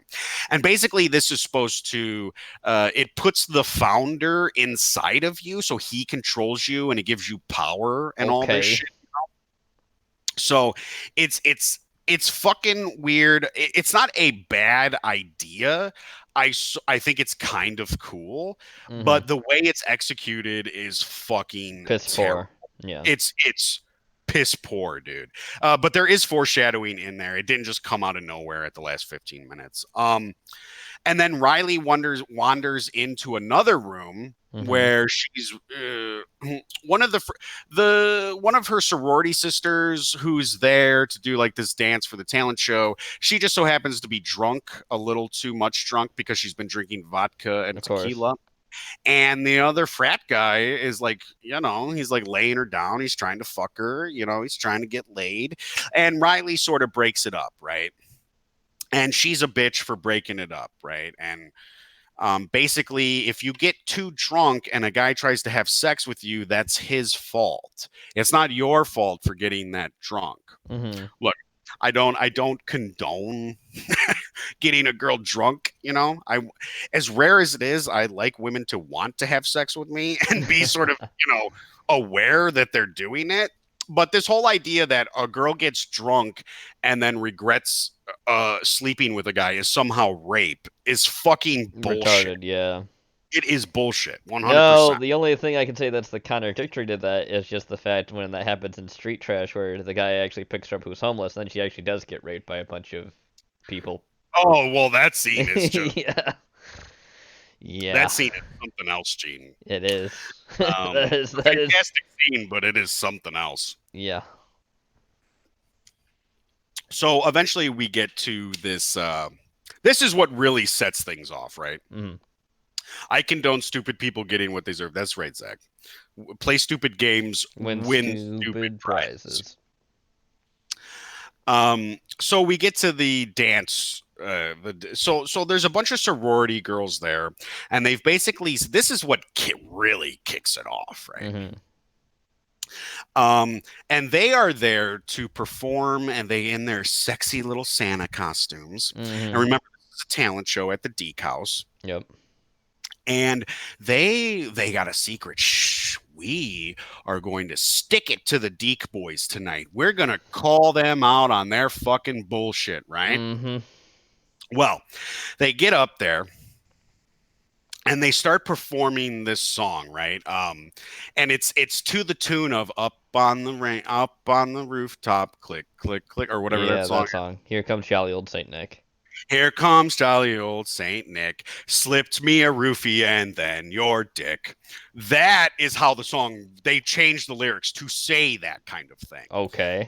What you did was just assault. Like that kind of thing, right? And they're like calling out because apparently Riley, our rape survivor, was raped by Brandon, who is like, he was president of this this fraternity, and it happened like, I don't know, a couple years ago. Maybe. Okay. They don't really tell you. Even though it's a lie anyways, so.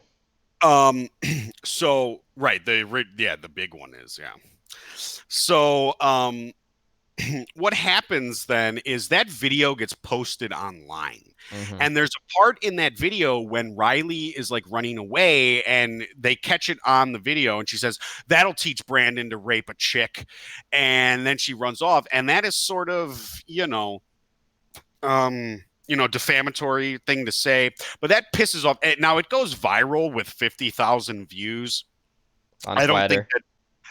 I don't think that is considered viral these days. 50,000 views. That seems like normal for most. Like if you actually like do YouTube or make videos for a living, that's kind of, There are, I mean, think of like PewDiePie. Like PewDiePie gets like millions of views on his videos, and none of those are considered viral. So, so 50,000 in 2019, 50,000 views is viral.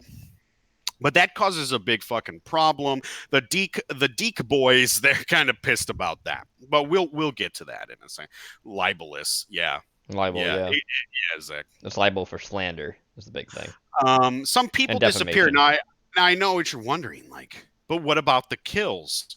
Well, I'd love to tell you about them, but they are so few and far fucking between in this fucking things. And here's the thing: most of them happen off screen.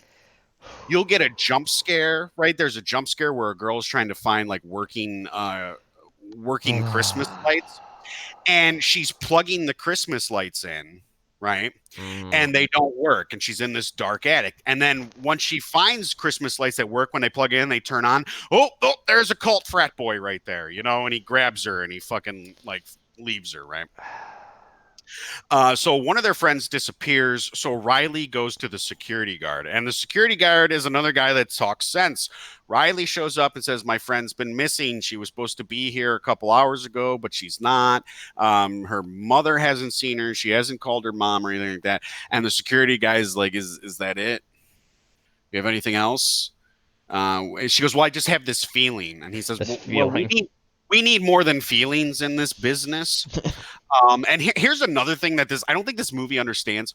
When you turn 18, cops cannot just it takes like 72 hours, right? Yes, it's 72 hours. Disappears after 72 when they're over 18. That's when the cops get involved or something like that. You can't just go to the cops, and they're not children. People, when you're 18, you make your own decisions. If somebody wants to if I wanted to right now just sign off and walk out into the cold and go start a brand new life and not tell anybody, that's my fucking choice. And you can't stop me. And the cops, even if they find me, I'd be like, well, I'm done with that life. And they'd be like, all right, we'll let them know you're alive. Okay, bye. That's pretty much it. So you got to wait a certain amount of time. This movie doesn't understand that shit.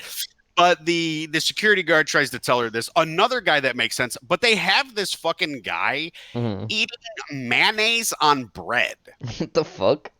White bread, white mayonnaise. I guess it's a white man. That's what white people they eat. White bread and mayonnaise. That's what they fucking eat, right? That's fucking gross.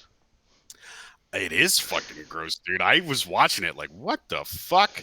But she does so much fucking, Riley does so much fucking like annoying shit that he's like, all right, I'll go take a look with you. So they go take a look. Nothing fucking happens. He goes, look, I've seen this a million times. She's probably just with her boyfriend. You know, boys will be boys. Yeah. You know, because that's such a bad thing that boys will be boys, right? So awful. It's bad. Jenova know who will watch stupid movies so we don't have to. You know what, Zach? You've convinced me to stay. You've convinced me to stay, Zach. I'm here for you guys. Now, let's see. Where am I at here? I've got notes. I got a shit ton of notes here. Lost in the notes. And again, this doesn't actually take place in one night like Black Christmas does. It takes place over like the course of a few days. Which is dumb. Right. So a couple people have gone missing at this point. I think you've gotten maybe like 2 off-screen kills at this point. Okay. But this is when I started to realize, and here's the point: you think, oh, now you're just starting to realize. But this is when it really clicked. Okay. They're sitting around the kitchen. There's like 3 or 4 of them there. Yeah. And one of the girls has a boyfriend. His name is Ben. And Ben is just sitting there with his back to them, drinking his beer, minding his own fucking business. And his girlfriend comes up and says something like, when did you start drinking beer? And he's like, I like beer. And she just gives him a fucking attitude. But the one girl goes, okay, guys, let's play a game. What are your top 3 favorite animals? And I was like, what the fuck? It's because you realize that. What is this? These are supposed to be really smart women, right?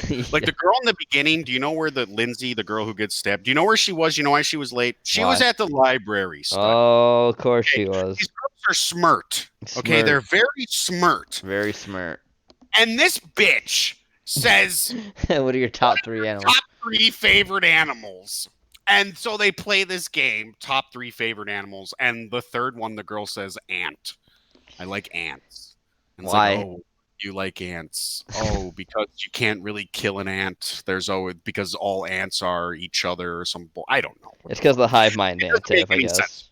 The best part about this is they start arguing because Riley comes home and because she's found out that the video is online, right? Mm-hmm.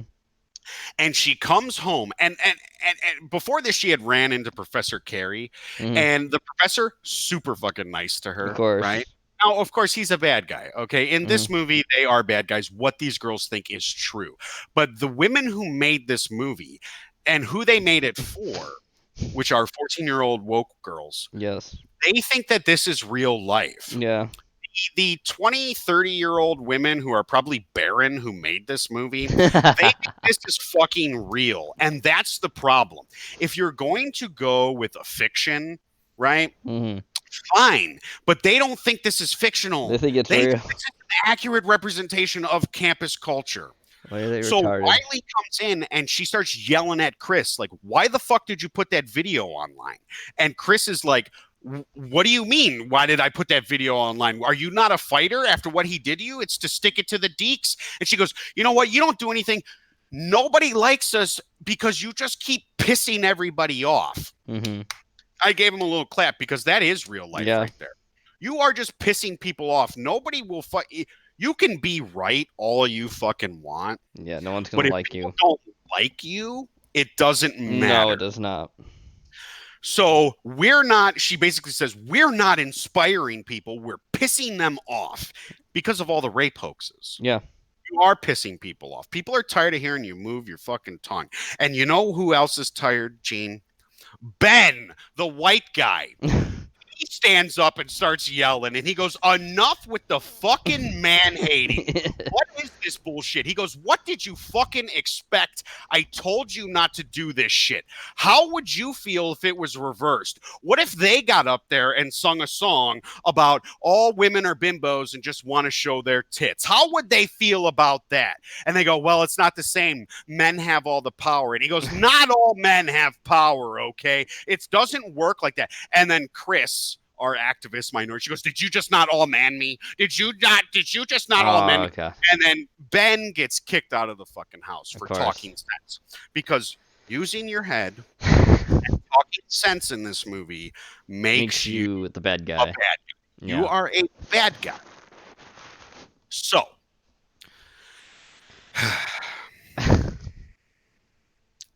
we're only halfway through this fucking movie. Oh god. I'm going to hurry it up for you guys. Please do. Because this movie was such a chore. Okay. And it's an hour and 37 minutes, right? It's an hour and 32 minutes. Okay. It's an hour and 32. Did it feel longer than that when you were watching it? It did feel longer when I was watching it. Mm-hmm. Now I had to pause a few times to go do some things. Mm-hmm. Only for like 5 minutes. I had to go help here or there. Yeah. But a movie that took me an hour, that's an hour and 32, probably took me about an hour and 50 to watch. Yeah. But I always paused. I didn't just leave it on and walk away. I made sure that, like, I even go back like about 10 seconds so I remember where I'm at. I really do try to give these movies the best shot. Okay, people. I really do. Whether you agree with me about my opinions or movies or not, I want you to understand that they are coming from a credible source. I am not biased on, like, look, most political messages I can roll my eyes at, but I think it's fun to make fun of them. Yep. But just because a movie has a political stance doesn't mean it's necessarily a bad movie. Mm-hmm. It sort of means that nowadays. Yeah. Because Dark Fate, as woke as it was, that really wasn't Dark Fate's problem. Mm-hmm. It was a shitty movie. Yeah, That was Dark Fate's problem. Charlie's Angels, less woke than this movie. Charlie's Angels, less preachy than Black Christmas 2019. Think about that. It's a shitty movie. Yeah. Charlie's Angels is just a shit film. Yeah. So this is when it all kicks off, right? Ben eventually shows back up. the cult boys attack the house. Okay, it's nighttime. They attack the house, and they start fighting. And there's a couple fight. There's a frat boy. He gets stabbed in the neck, and this is the first time I see blood. Okay. And it spurts out of his fucking neck. She stabs him right in the neck with some fucking keys, dude. And it's like, boom, there's it to your fucking neck, and it's just splurting. And I just went, wait a second. Did they keep the good blood effects for men only? I guess Do so. only men get actual blood effects in this movie? And I started paying attention. And yes, they do. They're women. Women will have blood on them, and not just in their diva cup. But one girl gets shot in the leg with a bow and arrow. She's got like a little patch of blood around there. But the men are the ones they really save the more gruesome kills. Now this movie's PG-13. Yeah. Which they did on purpose, by the way. Yes, of course. They can talk all that shit all they fucking want. So it's nighttime. This is shit starting to kick off. People are starting to die. Some frat boys are going down. They're trying. One of the frat boys, dude. One of the frat boys. You know how they kill him? How they kill him? They grab a plastic bag and wrap it around his face and suffocate him to death like the original. They flipped it. You see what they did there? They flipped it on you. They flipped it on you. You thought they subverted your expectations. They must make it good. It must mean it's good. Yeah, you're right. And now it's your turn to bleed this month. Eric, I am surprised that I did not hear that phrase during this fucking movie with how much they preach. Okay. So let's keep going. So then you even go into now it's daytime, dude. It's daytime now. Okay. And they take Landon, right? And it's daytime going into nighttime. Again, we've already skipped. Yeah. Right? And they take Landon, who is this nerdy soy boy black dude who really likes Riley, and he's just a beta. Yeah, right? of course. He's a soy boy. And they basically the white chick Riley, she looks at he goes, "Hey, is everything okay? Can I do anything for you? Do you need help?" And she looks at him and she goes, I can sacrifice this ally for the cause. She doesn't say that, but her looks and her actions say it. Because she goes, yeah, you know what? Go into the Deke sorority house and distract them. And he goes, oh, okay. So he goes in there. God. He starts yelling, right? Also, did I tell you guys Ben died? Ben dies. Ben comes back to the house that night, and he gets like shot right in the chest with a fucking arrow. Oof. Like I said, all the on-screen kills and blood is saved for the men. Yeah, of course. So Landon, our black guy, he goes into the sorority house. He starts causing a ruckus because they broke his mixer, right? And then all of a sudden, the frat cult boys, they're still in their robes. They come out, the robes that you guys saw in the trailer. They come out from one of the rooms, and all of a sudden, Landon has got this headache. You know, and you can hear the you can hear that going on in his head, and he goes, "You got a headache, bruh?" And he's like, "Don't worry, that's just the founder drawing out your true alpha." That's right, dude. This guy's got a true alpha. So basically, you don't even have to have blood on you. Just setting foot in that fucking house makes it so that you are now like, if you're a man, you are now under the founder's alpha control. Of course. Calvin Hawthorne was the alpha to end all alphas, bro. I guess so, yeah. So then they basically they put some blood on his head and bring him into the fraternity. And then now we're at nighttime, right? Of course. And they're still being attacked. There are survivors everywhere because guess what? The Deeks. The Deeks, they're not just attacking one sorority, they're attacking all the sororities, yeah. And there are all these sorority survivors. Now, I will tell you this. I thought it was a cool idea. You're focused on this one sorority. You think they're being targeted because of this thing. And then later on, you find out it's all the sororities. Cool idea. Bad execution. Of course. So we get all these, and the women, they start to team up, right? And they're like, well, what are we gonna do? Are we fighters or are we gonna bend the knee? What are we gonna do? I know, I've got a bow and arrow. I've seen Hunger Games. Let's go into that sorority and fight back. Okay. But they find one of their missing sisters, right? Mm-hmm. They find one of them because she's a traitor. Oh, of course she is. She's a traitor, and basically she has been collecting objects from all the different girls in the sorority house, and you have to put them in this thing so that the founder or the people possessed by the founder know who to go after, right? Okay. And Riley, now we're at our final face-off. Look, the girls haven't entered. Riley has gone into the sorority by herself because strong woman. Helena, or whatever her fucking name is, she is the traitor. Mhm. And she has basically brought her in thinking that she was going to be like she was a victim, but she really wasn't. Traitor. Mhm. Okay. And our Professor Carey is there, and he says Hawthorne saw the threat posed by women, so he used his gift of black magic in case they got out of line. Women willing to be obedient will be spared, but the rest will be reminded of their place. Hey, this Hawthorne guy sounds like he's got it together. This guy knows what he's talking about. They think men are really like this. They Yeah. especially think men on campus are really like this, and they especially think fraternities are. They got the fucking gall to bring up Delta Yep. Sig. Yep. Yitbo's Porky.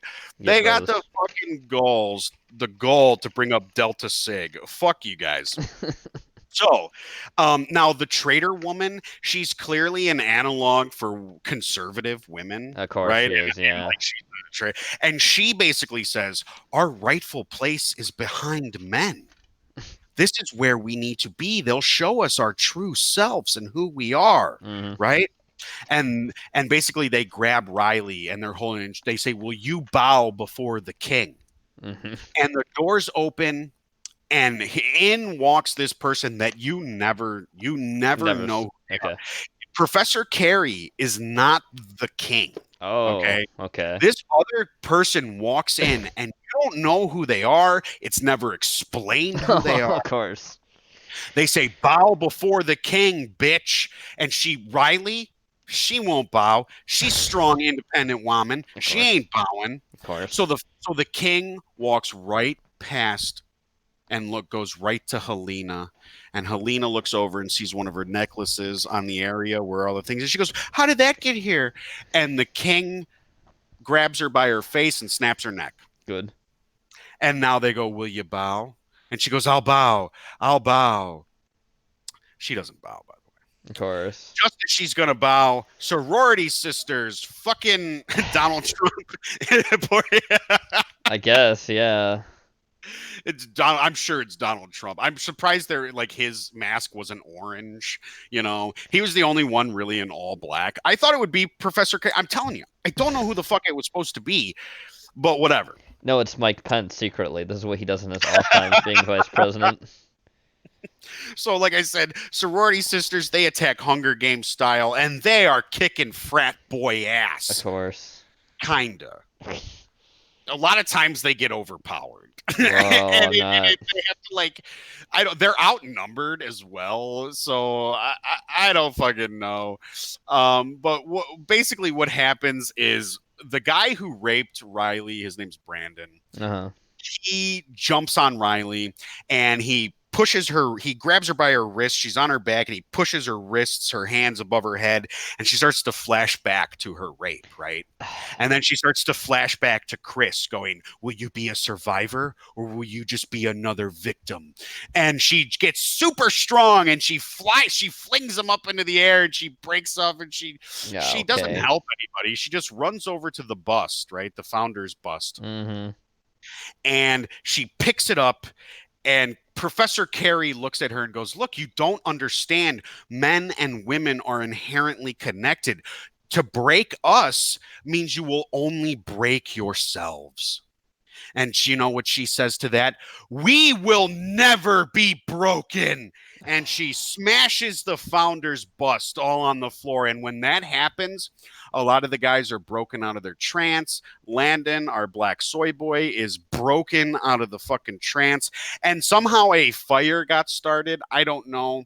But at this point, a lot of the frat boys who haven't been broken out of their trance, they're either sort of like staggering around because they don't know what's going on and shit like that. Mm-hmm. But all the sorority sisters and Landon, they escape the burning frat and they look on as it burns down in front of them. Credits. That is Black Christmas 2019. Holy shit, that's some of the worst things I've ever heard in my life for a film. It's pretty bad. It's pretty bad. I just want to tell you guys, look, and then we'll move on to Deathgasm. But this really is the preachiest movie to ever preach. At least one of them. I can't think of another preachier movie than this. Like I said, Charlie's Angels wasn't even, first of all, gay. Second of all, stupid. That's right, Cannibal. This really is the preachiest movie to ever preach, guys.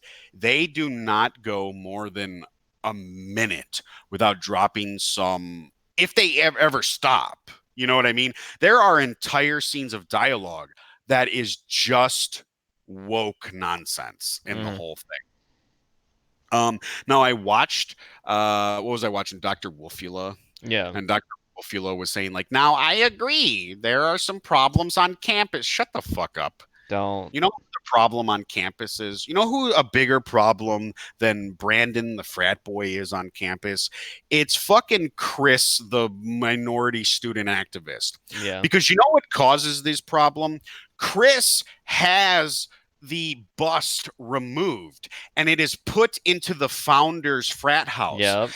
When that happens, they discover the secret of the black blood that bleeds out of the founder. And that's how they get all their power. Yep. If she would have just laughed and rolled her eyes and been the bigger person, and even if you don't agree, understand that it's not that big of a fucking deal. No. None of this would have fucking happened. So it's all her fault. It's Chris's fault. The whole movie is Chris's fault. Period.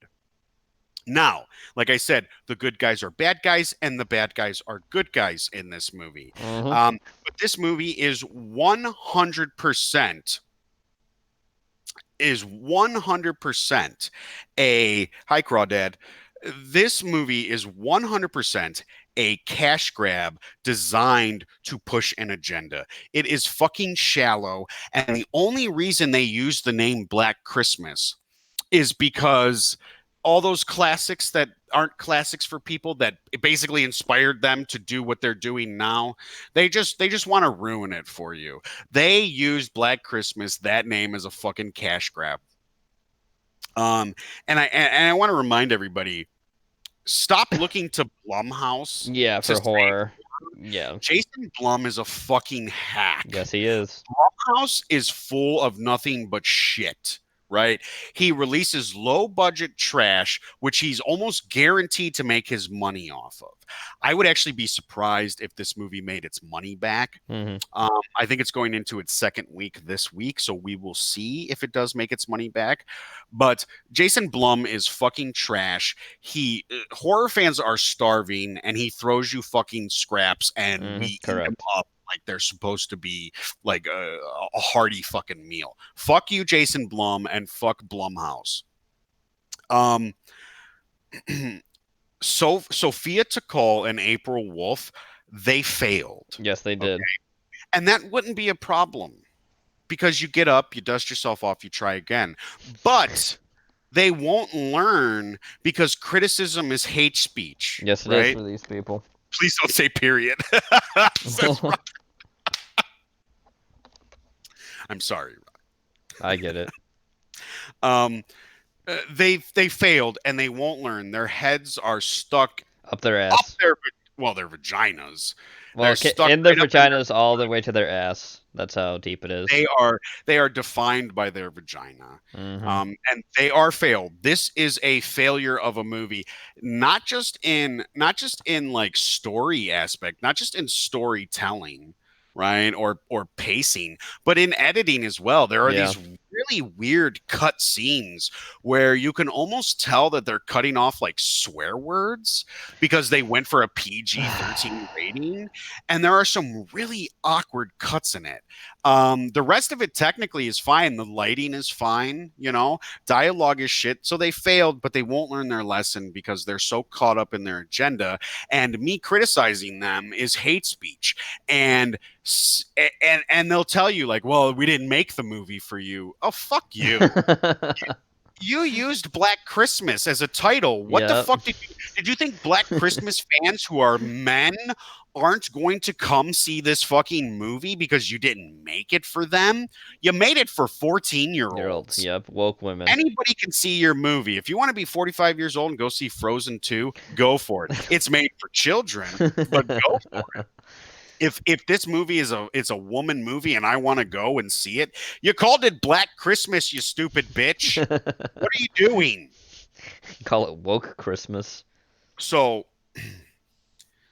the final thing I want to say about this movie before the rating, obviously. Yeah, I'll give you the rating. This movie is worse than Charlie's Angels.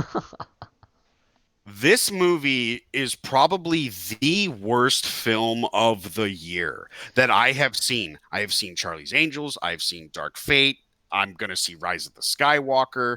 I'm going to see Cats. And I can almost tell you right fucking now, this is the worst film of the year. I can't really think of all the other Dago on films that I've done this year, but this is my vote for worst film of the fucking year.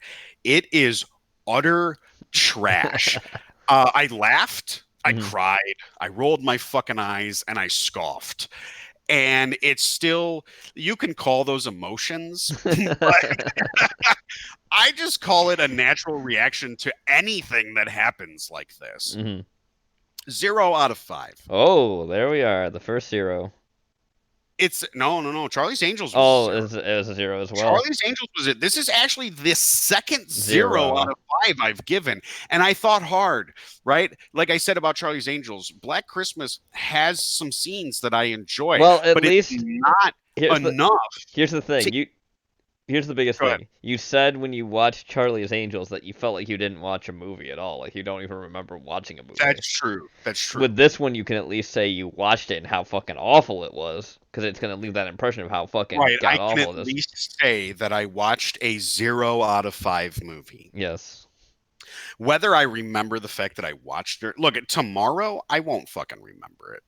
Charlie's Angels was instant, right? But But Charlie's Angels is somewhat competent, even though their action scenes were shallow, and there is a woke agenda in there. Kristen Stewart is a plank of wood. Elizabeth Banks is awful at directing and storytelling. This movie does it worse. And if this movie is memorable, it's because of how much worse it is, right? 0 out of fucking 5. You know what, guys? You guys are saying -10, -3. I was actually thanks for coming out, Huck. I was actually thinking about going into the negatives with this film. I was actually thinking like, I mean, is it a -1? Is this film a negative? And to me, I can't give a film a negative simply because just trying will put you at a 0. Yeah. Right. So just trying is fine. They made a major motion picture that was released in the theaters. It's something I will never do. All the credit to you. But just because that happened doesn't mean this film is in anywhere good. If I had the tools, I could probably do a Black Christmas remake better than this. Even for a movie that I don't really care for, I could probably do it better. But it's a 0. It's a 0 out of 5. Worst movie of the year so far. We'll find out next week if Rise of Skywalker takes its place. But I would say worst movie of the year, Black Christmas. after that, if Black Christmas didn't exist, it would 100% be Charlie's Angels. Mm-hmm. That is I've been talking for like 2 hours and 15 minutes. That is going to do it. Not for, well, I mean, we're not done here, No. guys. We got other things to talk about. Reinvade Poland out of 10, says Zach. Yes, you and I are going to talk about Death. Gene, Yep. before we do that, I have to go empty my Diva cup. So I'll be Oh, right God, back. that's disgusting. Why'd you ever tell me that? So I'll be looking at you, chat, at the moment as he's gone. How's it going, everyone? How are we all doing tonight? It's good to see you all. I've been kind of more quiet. I was looking at other stuff, too, as Jenova was talking. How are we? 24-hour bitch about Black Christmas stream. You gross bitch. Thank you. Thank you. Hi. Yes. Hi. Very stoned and sick, lol. Oh, by the way, Crawfish Dodd. I can't give you that because I didn't invent the roll system. That's why you can't post links to your cognidates. They don't let you do that. It's only when you go to the cognitives that you can actually post links. That's why. My foot hurts. My foot hurts recently, too. That's because I cut my nail too short. No big, haha. No worries. Just figured I'd let you know. I'm rolling some weed. Jenny, I don't need to know about your illegal activities.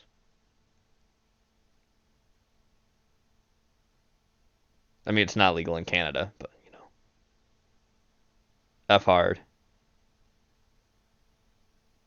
I broke my foot last week.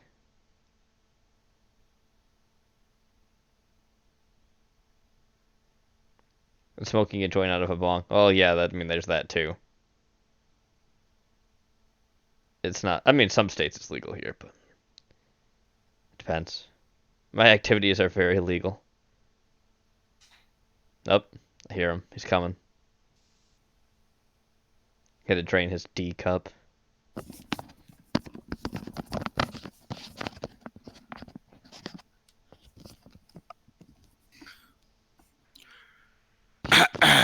I'm back. Sorry. You good? You changed your tampon? Yeah, I did. Not as much in there as I thought it was. Nice little clean out in the sink. And Gross. Yeah, okay, bigot. Men are women too, or something. Yeah, that's how that goes. So let's watch this trailer for Deathgasm and then talk about it. Go ahead and play it. Yep. Because I can't.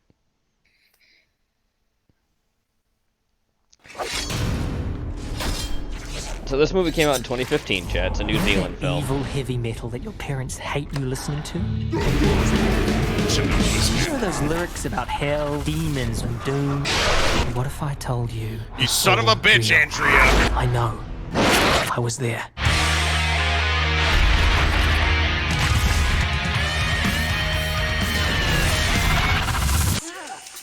Jesus! And yeah, they're getting sprayed by piss. It's piss. Yep. New Zealand Black Miller. Very close. That's me, Brody. My friends are losers, so we started a band. Oh, look, it's a reference. Yeah, he's jacking it off. Yeah, you look retarded. Check it out. Ricky Daggers. Is he dead? No.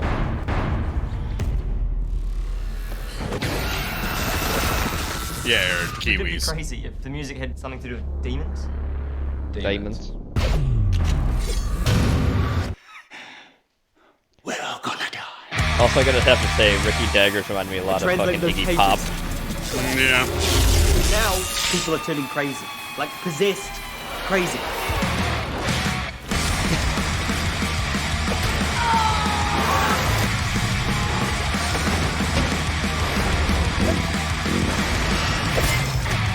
What's up? That was pretty cool. As is, I mean, the axe and the...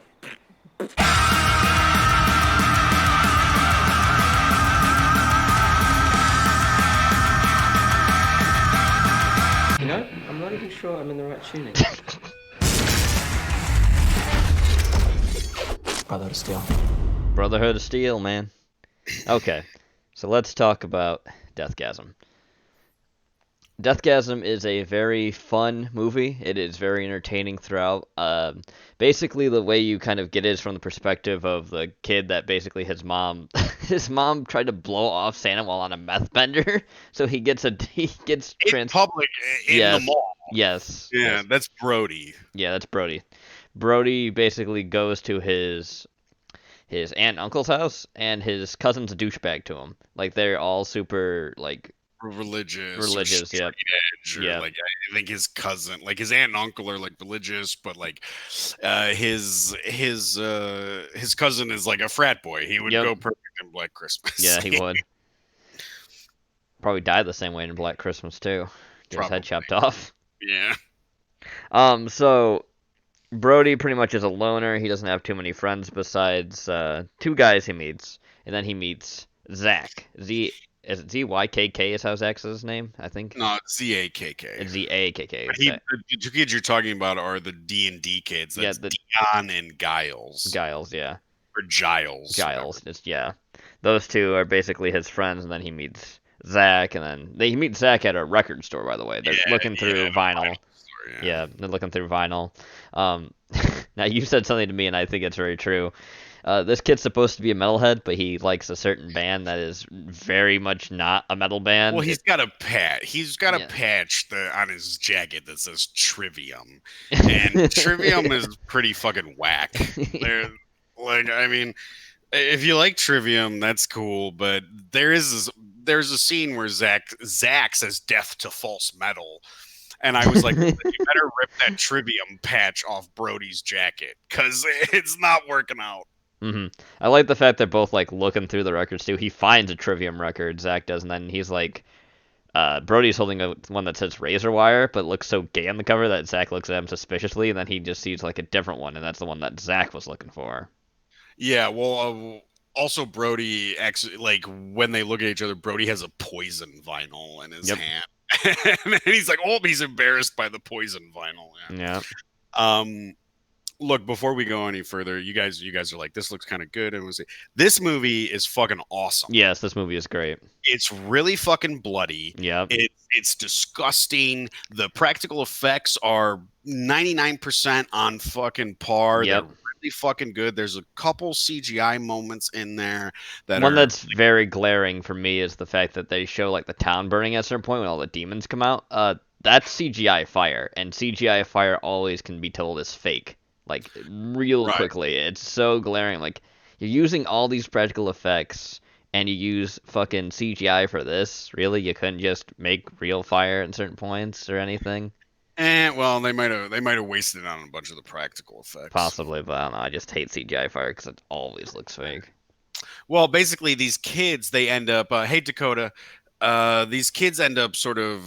They start their own band. Yes. Dion, Giles, Zach, and Brody. They start their own band. But there's like a legend about a famous band guy, like Ricky Daggers. Ricky Daggers. Right, and he's out. His band was called like Hexagram too, if I remember. Sword. Hexen Sword. Yeah, Hexen Sword. That's right. Something like that. It's something like that. And to be edgy, like any black metal band thing is, they only printed 666 copies of a vinyl that is like sold for $300 in the fucking record store. And they're pretty sure that Ricky Daggers has one of these records. Yeah. So they find out where he's living because somebody outs his address in an underground concert thing. Yeah. Yeah, it's called like Death Scream or something. It's like a newsletter kind of thing for metal fans. Yep. And they go to his house and they break in. Mm-hmm. Right? Ricky's not happy when he wakes up and finds them there too. No, he's not. And that's when you get the scene where he says, "We're all gonna die." Yep. You know, he says that. But they basically steal the vinyl from him. Well, he gives it to him afterwards because he realizes. Oh yeah, that's right. Because he realizes that he's gonna die. He's like, "Yeah, I'm just gonna give this to you. Take it, keep it safe, all that shit." Yeah, because this other guy shows up with a straight razor, and he's been looking for Ricky. Yep. Yeah, and they're basically looking for what we think is this vinyl record, but it's not. It's not, because when the boys get it home, Ricky gets his throat cut, mm-hmm. which is pretty awesome. Yeah. Good practical effect. It is. That is a good practical effect. Not only does he cut his throat, but he sort of like pulls the head back. Yep, so he it's does. Yeah, it's real. almost a decapitation, Yeah, but almost. not Yeah. really. So the big thing about this movie too, Chad, is the person who directed it. His name is Jason Lee Woden. Jason Lee Woden is basically known most for doing the rotoscoping for all the Lord of the Rings and fucking Peter Jackson movies. He's been with Peter Jackson for a very long time. That's why you see one of the kids later on wear a Bad Taste T-shirt. We know how bad that fucking movie is. But that's why. I mean, it makes sense. It makes sense. It's a tribute to Peter Jackson, and at least the guy has some technical skills under his Yes, belt. he does. Because rotoscoping is basically it's when you remove all the gross shit in movies, but you can also use it to put in a lot of gross shit, and that's why there's a lot of gross shit in this movie. Yes, there is a ton of disgusting shit in this movie, and it's fucking awesome. Yes, it is. But the boys Zach and Brody, they get back to the garage. And they've got the vinyl, and they pull it out, and they find out, lo and behold, it's a Rick Astley album. Yep. And he's like, "Oh, Rick Astley, fuck!" And Zach throws the fucking album, which I'm surprised didn't like break. Yeah, because usually it does. Vinyl is not indestructible, obviously. No, he whips it. He whips it, and it doesn't break, but that doesn't necessarily matter, I guess, because what falls out of the vinyl is the black hymn. Is the black hymn, and they are like 4 or 5 pages of this satanic music that if you play it, it summons a demon, the king of demons. Yeah, the king of demons, who's the blind demon god. He has no eyes. Name is Aloth. Aloth, yep. He's the demon Aloth. You get a couple scenes where they sort of play the black hymn a little bit, which is pretty cool. And but Brody chokes a lot, yeah. Brody chokes because he doesn't play the guitar as well as he told everybody that he played it. But people within earshot sort of turn into demons. Now, it's just his uncle for that one part that turns into a demon for a little bit. For a moment, yeah. They don't play it long enough for it to take the full effect. Not yet, no. Not till Brody gets beaten up by his cousin because he was hanging out with his cousin's girlfriend. Yes. Kimberly, by the way. Yep, Kimberly. She is played by what's her name? She's actually kind of famous, I guess. Well, there are 3 Power Rangers in this movie. Brody was a Power Ranger. Yes, he is. Kimberly was a Power Ranger. And then the wife of Abigail, which is the wife of the record store owner, is also a Power Ranger. You want to know why that is, chat? One easy guess. Because Power Rangers is filmed in New Zealand. Mm-hmm. I mean, if you're going to dude, there are like how many seasons of Power Rangers now? Like, that show is still fucking going. Yes. Did someone say Power Rangers? We did, Andrea. We said Power Rangers. They do, Eric. I think this movie came out in 2015. Yes, it did. So Rick rolls were still like kind of a thing, and it is a bit of a Rick roll in the movie when the Rick Astley. So here's the funny thing I find about this movie too, right? So when he gives her the CD to listen to, right? It's heavy metal, which he says it's really extreme. I'm like, no, it's not. It's just heavy metal. Heavy metal's not that extreme. But the biggest thing that comes off as glaring is like when when they talked for the first time, why didn't they just give each other their cell phone numbers? Because they would have cell phones. But now she has to write down a piece of paper so Zach can get what? Does anybody use a cell phone in this movie? No. I don't think anybody does. There's probably a reason why it's hard to make movies like this. It's hard to make horror movies in general now with cell phones. That's why a lot of horror movies either just ignore cell phones or they put it in the past before cell phones. Because it's kind of hard because people are just like, just call this person, right? Just call. But you can't do that because you've got to advance the plot forward. Yeah. But eventually they do play the black hymn fully because after Brody gets beaten up by his cousin and then gets rejected, he doesn't even realize he gets rejected because Zach swoops and steals his girl for a night. Yep. Because she was gonna talk to him because she really hit it off with him. She really likes Brody. She was trying to borrow that anal cunt CD he had. Yep.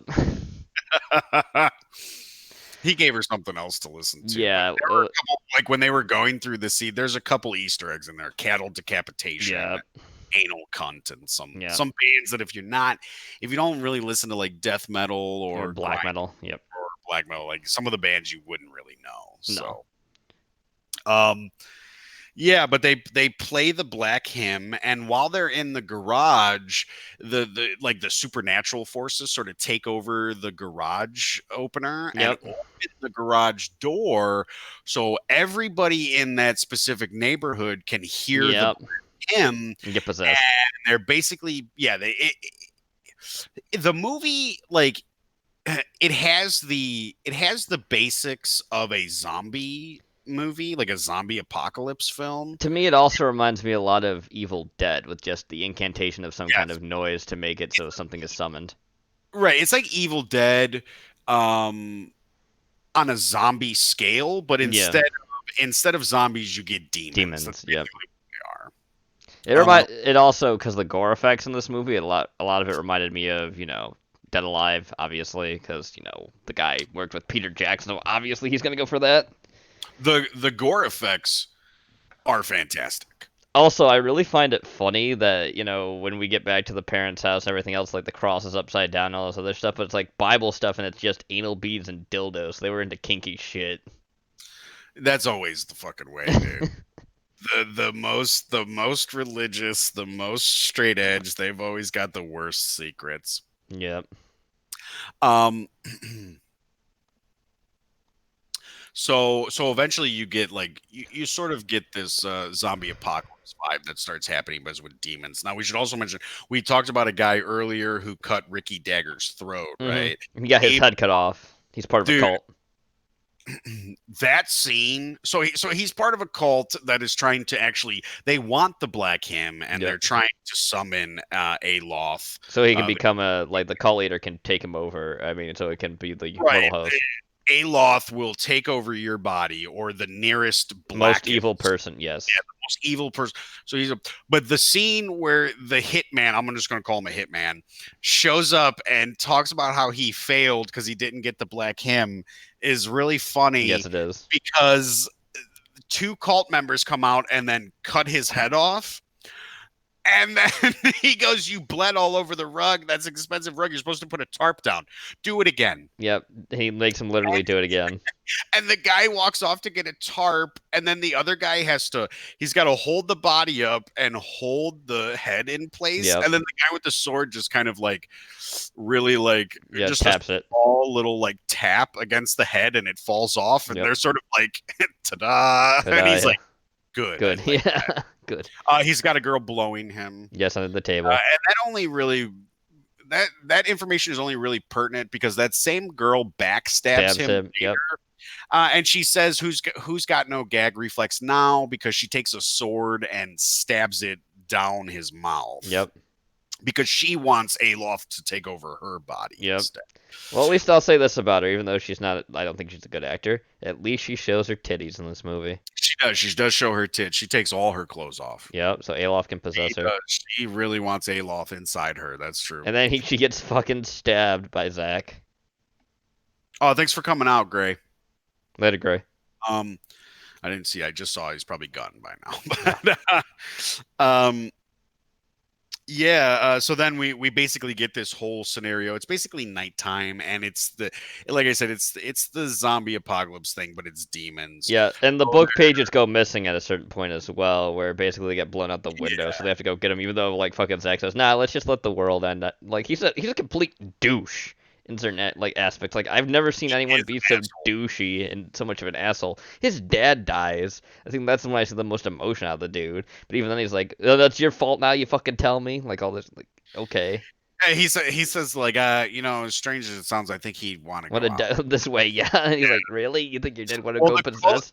The quote they use for Zach when they introduce him is, "He was a tornado of chaos that left a trail of destruction and teen pregnancy in his wake." Yes, they do. Um, so you can basically see we're telling you Aloth takes over the darkest, blackest soul, the most evil person around you. Zach is clearly a dickhead. Yeah. But they gear up, right? Everybody starts to gear up. Yep, they do. Everybody's like, we're fighting demon zombies. So here's the thing too about Zach as well. He has gone out of his way several times to sabotage his own Brody's like anything in Brody's life a few times. Yeah. He does that with the girl. He does that when they actually say, "Come find us here, so we can meet up and be, safer." Do all this shit, not caring about the fucking pages. He's like, oh, don't fucking like. He tells him several times. I think the reason why though is because Zach actually really deeply cares for Brody, but doesn't want to say he does. I think that's like he's trying to be like that kind of way that people are when they like somebody a lot. He has, like he has that sort of habit of treating everybody like an asshole because nobody's really nice to him. I mean, it's clear that his dad doesn't give a shit about him, even though he kind of likes his dad, right? Yep. But he's sort of like stuck in that habit of like, well, nobody cares about me and I don't care about anybody else. And then when you get people like that, when they actually start to make like meaningful connections, they start to like put up walls and like sabotage those kind of relationships. Yeah. So that sounds like that is kind We're of... skipping a little bit, by the way. Just looking at the thing, it's going from red to yellow a bit, but we'll be all right. Have we hit 0 at all? We have not. It's just skipping in the intensity of like red to. So I'm just letting you know if we are skipping or lagging, chat. That's why. But everybody starts to gear up. Mm-hmm. There's some cool kills like Zach and Brody. They make their guitars like really cool. Like Brody puts like a drill at the end of his guitar. Yep. Giles and Dion, they have like paintball guns. Paintball guns and like those Hulk fists. And the Hulk fists, but the paintball gun isn't working until Giles puts dice in it. Yeah. He puts like 20-sided dice in him and shoots them, and they just go right into the. I find it really funny that Giles says, "Come on, dude, it's the end of the world. Who goes around carrying a dice purse with them?" These fucking kids do. These role-playing kids, yeah. Because they ask him when they first meet him, like, "Hey, you want to do something kind of crazy?" And he's like, "What, role play?" He's like, "No, what are you talking about?" Yeah.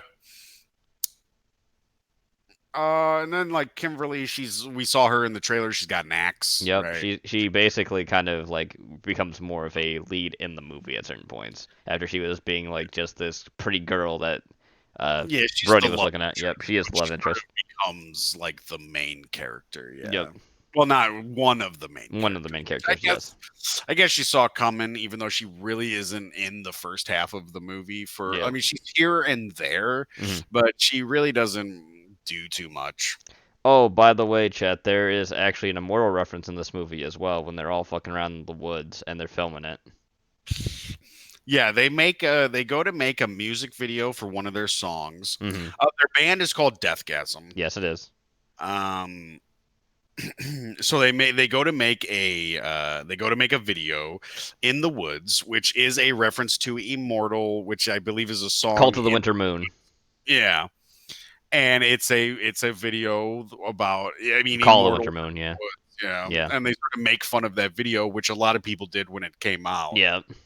Make fun of that video because people didn't really see that kind of thing in black metal at that time, I guess. Yeah. So it was a lot of shit like that. Which is funny though, because Immortal became one of the most famous and most successful black metal bands too. So. Yeah, there's a lot of stuff like that. Scout's Guide to the Apocalypse. Strog, it is similar to that. I actually had thought of Scout's Guide to the Apocalypse when I was watching this film the first time. Arnold Schwarzenegger's son is in Scout's Guide to the Apocalypse. Daniel Schwarzenegger, I believe his name is. He's in I think his name is Daniel. It might not be Daniel, but Schwarzenegger's kid is in Scout's Guide to the Apocalypse. He's not in this movie, but if you've seen Scout's Guide to the Apocalypse, there are some similarities between that movie and Deathgasm in sort of a, not necessarily a sort of a plot device sort of way, like zombie apocalypse and then like these kids that have to deal with it and go through their town kind of thing. So But there's another band reference as well, because a lot of the kills are a reference To to Cannibal Corpse. Corpse's Hammer Smash Face, where basically Cannibal Corpse just sings about different ways of people being killed, and a lot of them do happen in this movie. Yep. One of the most famous ones is when the guy takes the bandsaw to that guy's Just face. oh yeah, there's that. Yeah, that's one of those. Well, there is the one where he cuts that guy's dick off with the fucking weed Yeah, whacker. and the guy says you're really good at whacking people off. Zach says that to Brody. It's off. Yeah. uh, but eventually we get to sort of the area where They go to the school basically to meet up, and then because of that is when Brody realizes Zach's been lying to him this whole fucking time and fucking confronts him about it.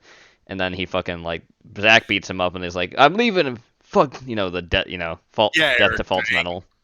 Sorry, yeah, death to false metal. He's leaving. Yeah, Zach's leaving. He's not having fun. No. Right. He's done. He's done with the whole thing.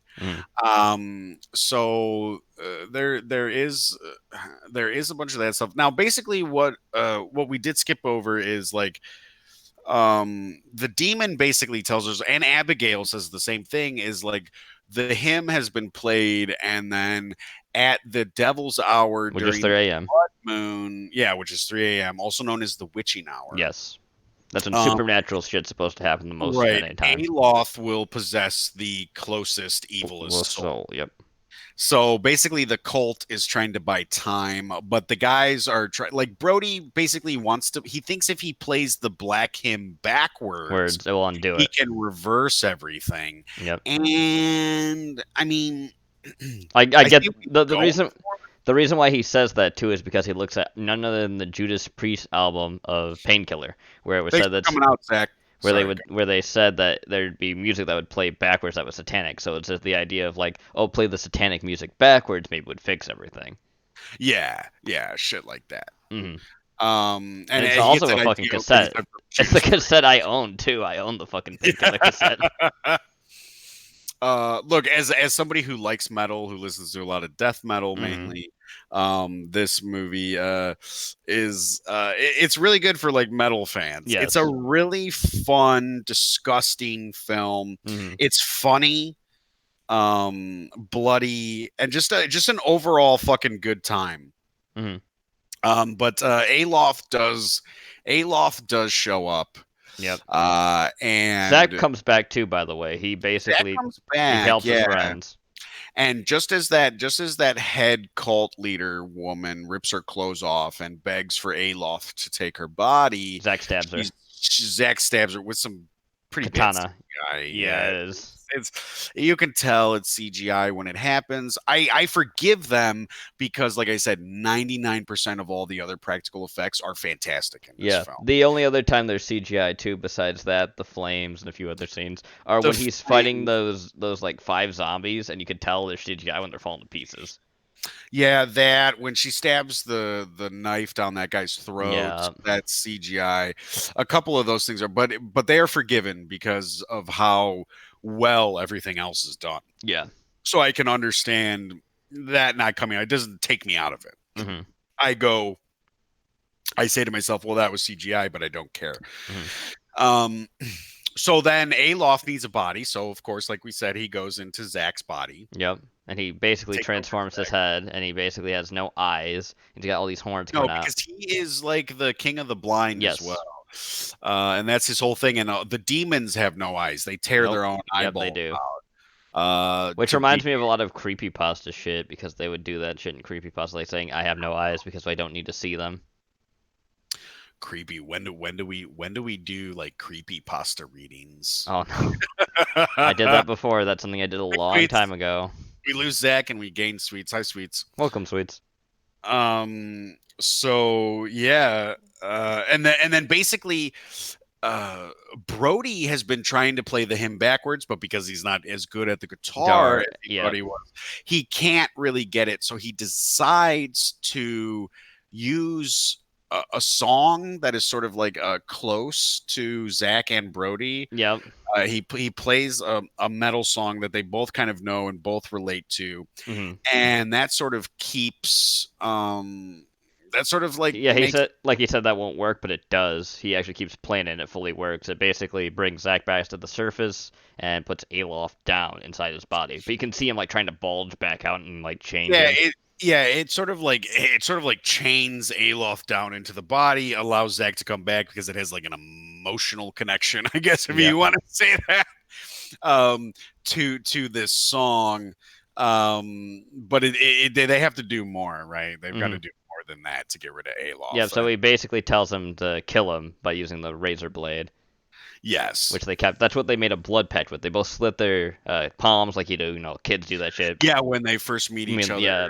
That's like the beginning of the band. They slit their palms. And they always when they grasp each other's hands, they both make metal signs as well. That's something they do because they're always metalheads. Like, remember when the chick makes like the hang ten? Yeah, the hang 10 instead of the hang 10. He has to fix her hand. Yeah. She's not metal yet. She's learning. Yep. But yeah. Oh, you got to go home and apply makeup, huh? No, it's not makeup. It's fucking corpse paint. We wear it into battle. Oh, you look adorable. Yeah, that's what she bumps into them when they're outside the convenience store. Yeah. Because that's after they make their music video in the woods. That's when. Well, she says that. No, she says that line when Zach comes back because he had to apply the makeup. Well, she tells him, she goes, "Oh, and you had time to apply your makeup? Like, you came back to rescue us, but how long did that take? 10, 15 minutes? Like, he went to go apply his corpse paint before he came back to save them." Yep. Which says a lot about Zach, really. Yeah. As a character, anyway. I'm surprised Zach has never been a Power Ranger, to be honest with you. I was surprised by that, too. He looks like Brody, Kimberly, even Abigail, I could see as Power Rangers. But Zach really's got that Red Ranger, Green Ranger. Yeah. You know what I mean? Like he could be one of the leader Power Rangers. Yep. And they basically defeat Alof. That's like here's what I was confused about. Is the town, they kill a lot of people. Are those people dead still? Or do they come back? Like if you're possessed, I think they were dead. I think all those people were dead. It was put up to like a weird occult thing. Because like 4 months later, and he's fucking Kimberly on the bed. She's on top of him as he's laying down. They're listening to black metal, and she quote unquote schools him on metal about Cannibal Corpse, which I know that wasn't something that you liked too much. Yeah, I didn't really like that. But then she leaves, like, because they. Well, the thing is, like you said, she is like a metal chick. Yes. Now, like after she's been dating Brody for a couple months, and it's like a couple months, and then she starts talking about how she doesn't like my cupping, and he talks about Cannibal Corpse doing. She said no, they started that way, but then they stopped doing that, and they know. He's like, oh, did I just get schooled?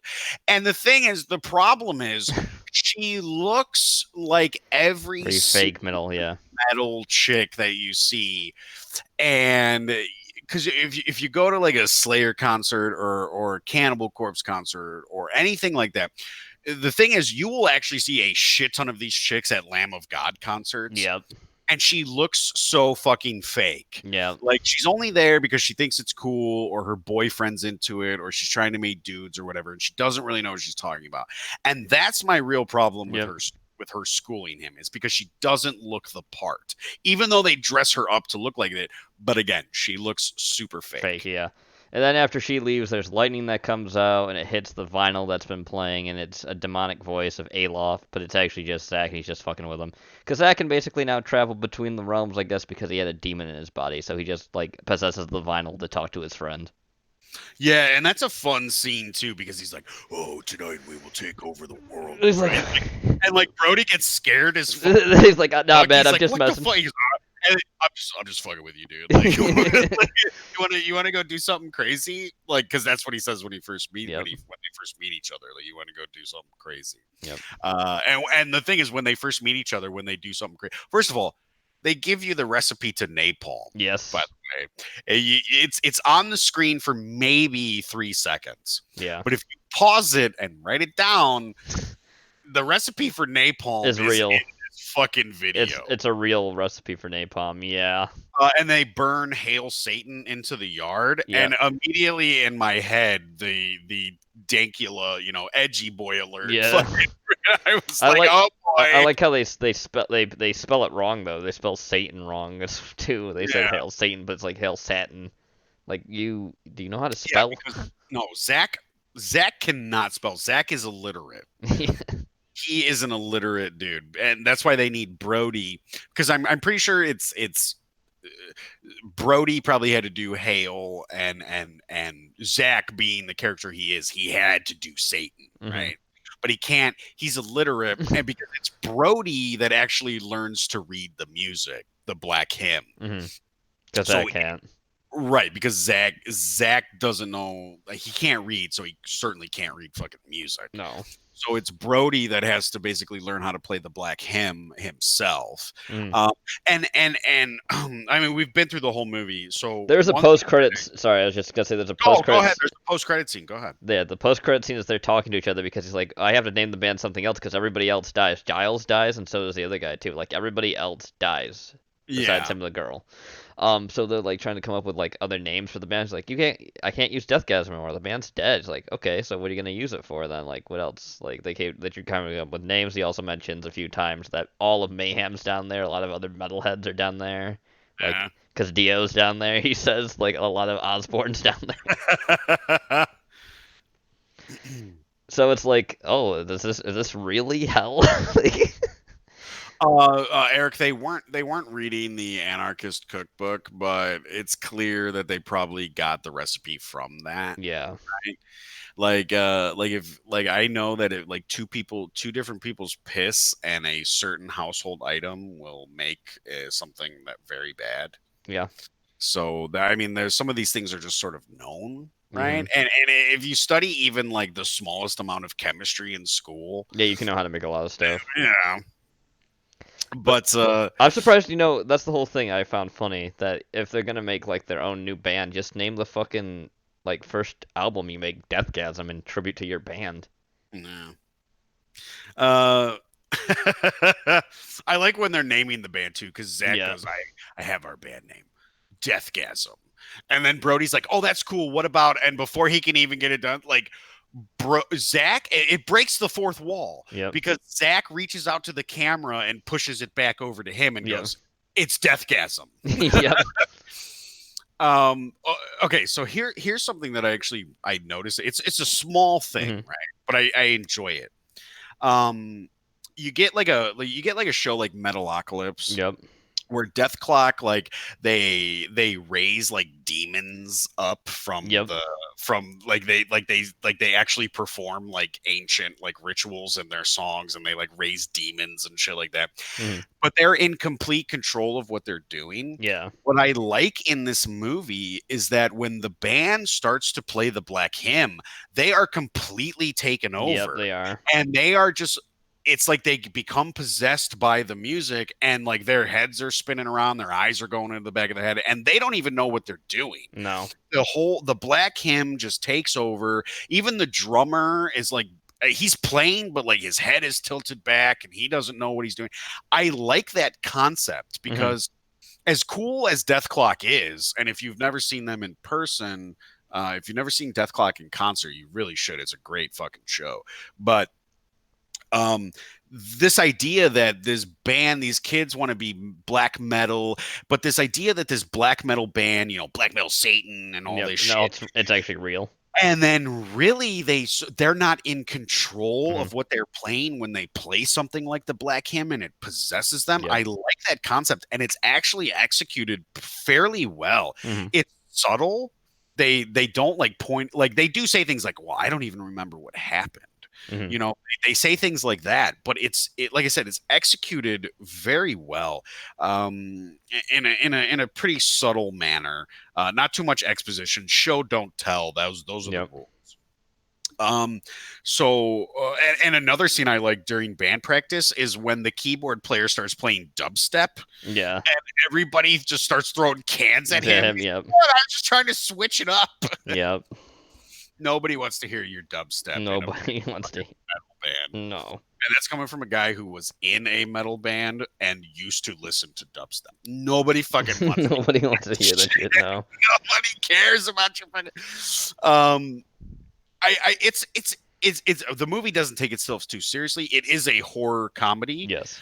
But it knows that it is a comedy. Yes. And that's what a lot of horror comedies fail to like. Look, that's a thin line, right?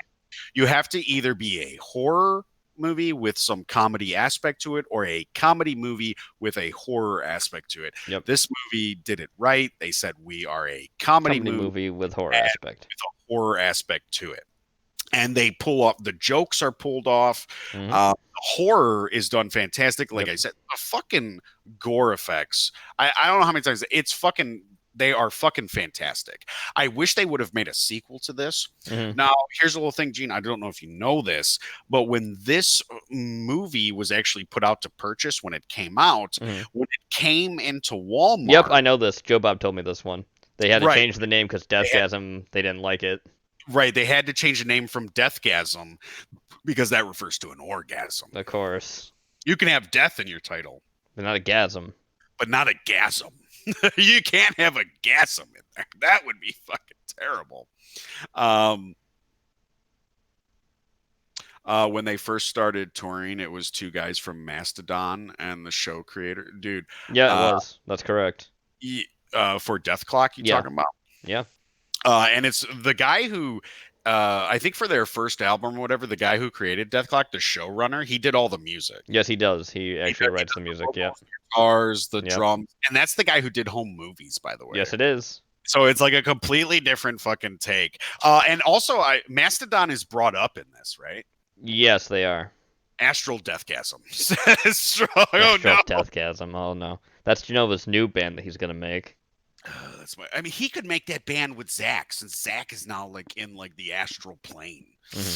I wonder if he had a fun time talking to Dead there. Yeah. Maybe. Is Euronymous there? Yeah, probably. He was beaten to death. Bleeding everywhere from his 37 stab wounds. Yeah. Oh, Euronymous, you're bleeding everywhere. Stop. Yeah.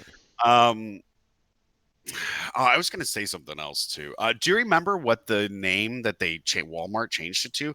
There's a. It wasn't Deathgasm. I can't remember what it was called. Joe Bob said it, and I didn't write it down. I forgot what it actually is. 1 second. Astral Erectgasm. Deathgasm. Porky. This movie's called Deathgasm. Porky. Yeah, Eric got it for you. Oh, did he? Sorry, I hadn't. No. Oh, yeah. I mean, I was just reading chat because I hadn't had a chance to check it out for a minute. Let's see reception. Let's see if the Walmart thing comes up here. It might be like Heavy Metal Apocalypse. Yes, that's what it is. You can say apocalypse, but you can't say gasm. Even though I think gasm actually itself as a term refers to like a fucking like overflow of water. Possible, or is that a chasm? Or is it chasm? A chasm is like a Let me see. Let me see what it means. I'm just gonna type it in. Well, a chasm, an overflow of water. I guess if you're getting an organ, I guess an intensely explosion or pleasurable experience or thing. Okay, so it doesn't even like. Okay. It doesn't. So a gasm, you can have like a food gasm. Yep, you could have a food gasm. Like, oh, this burrito tastes so good. Yep. And then your butt has a shit gasm. Yep. I don't know if that's a pleasurable experience. That is intensely explosive. Explosive, no, but I have taken shits where I've been like, oh yeah. It's like taking a piss when you gotta take a piss, have a piss gasm. We're getting way off. You're getting in the toilet is where you're going. I'm going right in the toilet. I mean, that's where I just stay. Like when we do these shows, I pop my head like a little ghoulie. You ever seen that cover of Ghoulies? Yeah, I've seen that cover of Ghoulies. Yeah. That's me. So what would you rate Deathgasm? 3.8 out of 5. Oh, 3.8. I give it 3.9. Okay, all right, we're right there. It doesn't hit a 4 for a couple reasons that we've mentioned. Yeah, the CGI. The CGI takes it off a little bit, even though I think like it doesn't detract from the story. But when you see like that, for you. When you see that fire, it's like weird. Oh, remember the pages are also CGI too when they're flying away. Oh yeah, it's a little Harry Potter that. Yeah, that the is. one kid, dude, Dion looks like fucking Harry Potter. He does, yeah. He looks like blonde Harry Potter. It's fucking weird. Yeah.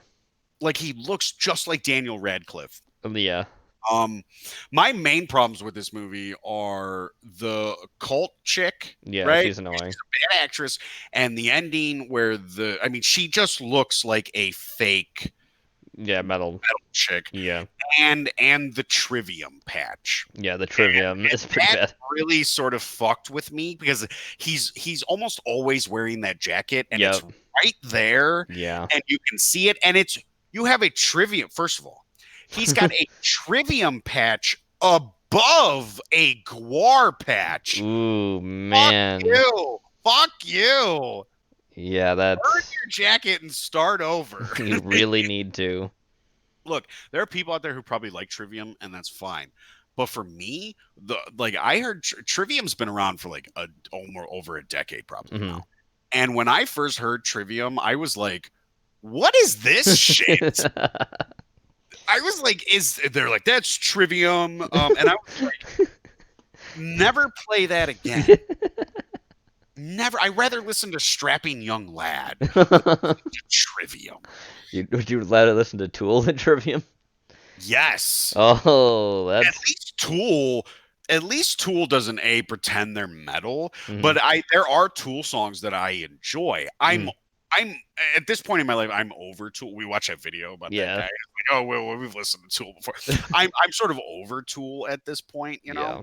I'm sure they'll put out another album in 30 years. I'm sort of over Tool, but they do have good songs that I enjoy. You know what I mean? But Trivium, dude, what are you doing? Why couldn't that patch say like Immortal? Yeah, I'd be fine with Immortal. I'd be or Mayhem or anything. Now I didn't see what his other patches on the jacket said. So I don't know if maybe there was anything on there, but when I see a Trivium patch above a Guar patch, nigga, you want to talk about death to false metal, boy. Trivium is false metal. That's like if you were wearing a Metallica patch, in my opinion. Think about how fucking cringy Metallica is now. We don't know if Jenova has a Pornhub. Maybe. It's WAP under fire. That's his porn handle. It's Astral Erection. Of course. Of course it is. I've got a couple of cum tributes uploaded on there. Ew. You didn't need to share that. One to Brie Larson. Oh no. One to Kristen Stewart. One to Mark Ruffalo. I know. One for my favorite actress, Mark Ruffalo.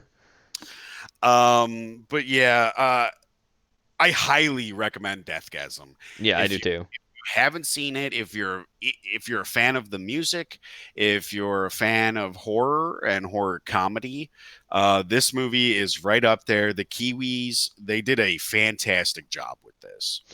This is probably the best. It's the best thing since Christchurch. It's probably the best New Zealand horror movie they've made since The Frighteners. Yeah, I love The Frighteners. I love that movie. There are some other Kiwi horror movies out there. There's just not much. It's just like you name like some off the in both your hands. I think there's a movie called Wormwood, which isn't as good as Deathgasm. I think it's Kiwi. It might just be straight up Australian.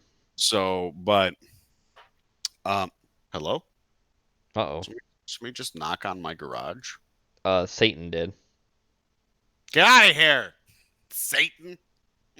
Be gone. Yeah, I highly recommend this fucking movie. See it if you haven't. For sure, this is a good movie. For sure, it's a great movie. It really, if you've ever been in a band in high school, like not like high school band, but like in a band with friends, this movie will speak to you on a certain level. Yes, it will. Because you're really like, oh, that's exactly how it is.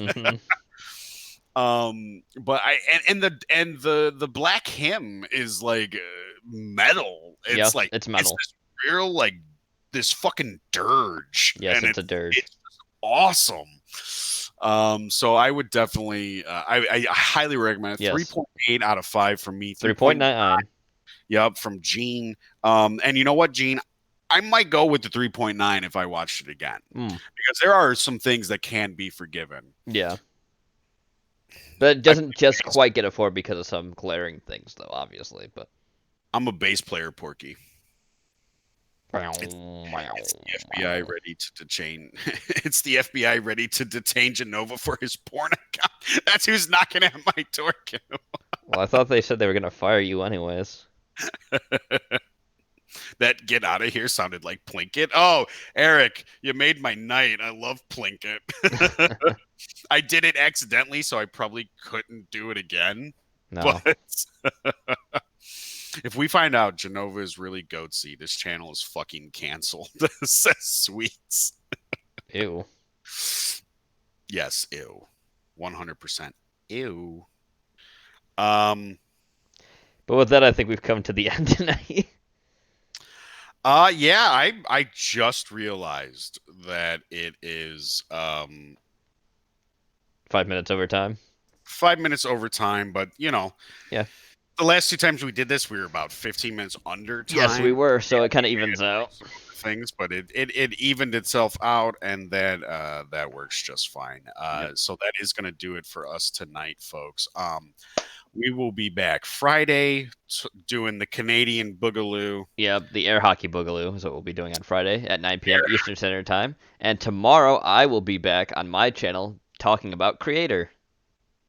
Yes, Gene will be back tomorrow talking about Creator. So if you're into metal, go over that. Gene's got a good black metal series going right now. Going through a lot of shit. Jenova Black confirmed. Porky. He's more. It's been confirmed, Porky. Yeah, he's Moorish. What are you talking about? Underprivileged black child. Jenova pretends to be Peter Steele from Typo Net. Eric, I wish I was Peter Steele. He was Icelandic American. I mainly wish I was Peter Steele because he's dead. Now, Jenova is actually Nurgle from Behemoth. That's why he loves the band so much, because he is the band's leader. So fucking good, dude. Behemoth is fantastic. They're crazy too. Like all those fucking outfits they wear in their outfit, they wear those in their fucking concert. There's fucking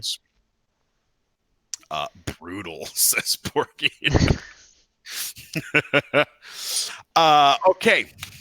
That's gonna do it for us tonight. Again, Gene, check out Gene's Mythos of Music. Mythos of Music. I always go to say the Razors one, yeah. Mythos of Music. Gene's talking Creator, right? Yep, correct. And we will be back Friday doing the Canadian Air Hockey Boogaloo. Yep. And we will be talking about some Canadian horror films. We've already talked about a few Canadian horror films. Yep. There are a lot of Canadian. Yeah, there are. Next to the United States, I think Canada has the most horror films. Honestly, that's real. I think. Gene dropped a whole dump of Canadian horror films in there. If you're looking for something to watch, or if we talk about a movie that's over there, they'll be over there. Just go check out the full films in the Discord. I'll recommend this one for you, Chet. That's in it right now. Watch Curtains. Curtains is good. Curtains is underrated. Yeah. Yeah, it really is. But that's Friday at 9. We'll be talking Canadian horror. Yep. And that's going to do it for us. We appreciate everybody fucking coming out. We thank you guys again for 100 subscribers. It means a lot to us. We always appreciate everybody showing up. And we will see you guys on Friday. Good night, guys. Take care, everyone. Peace.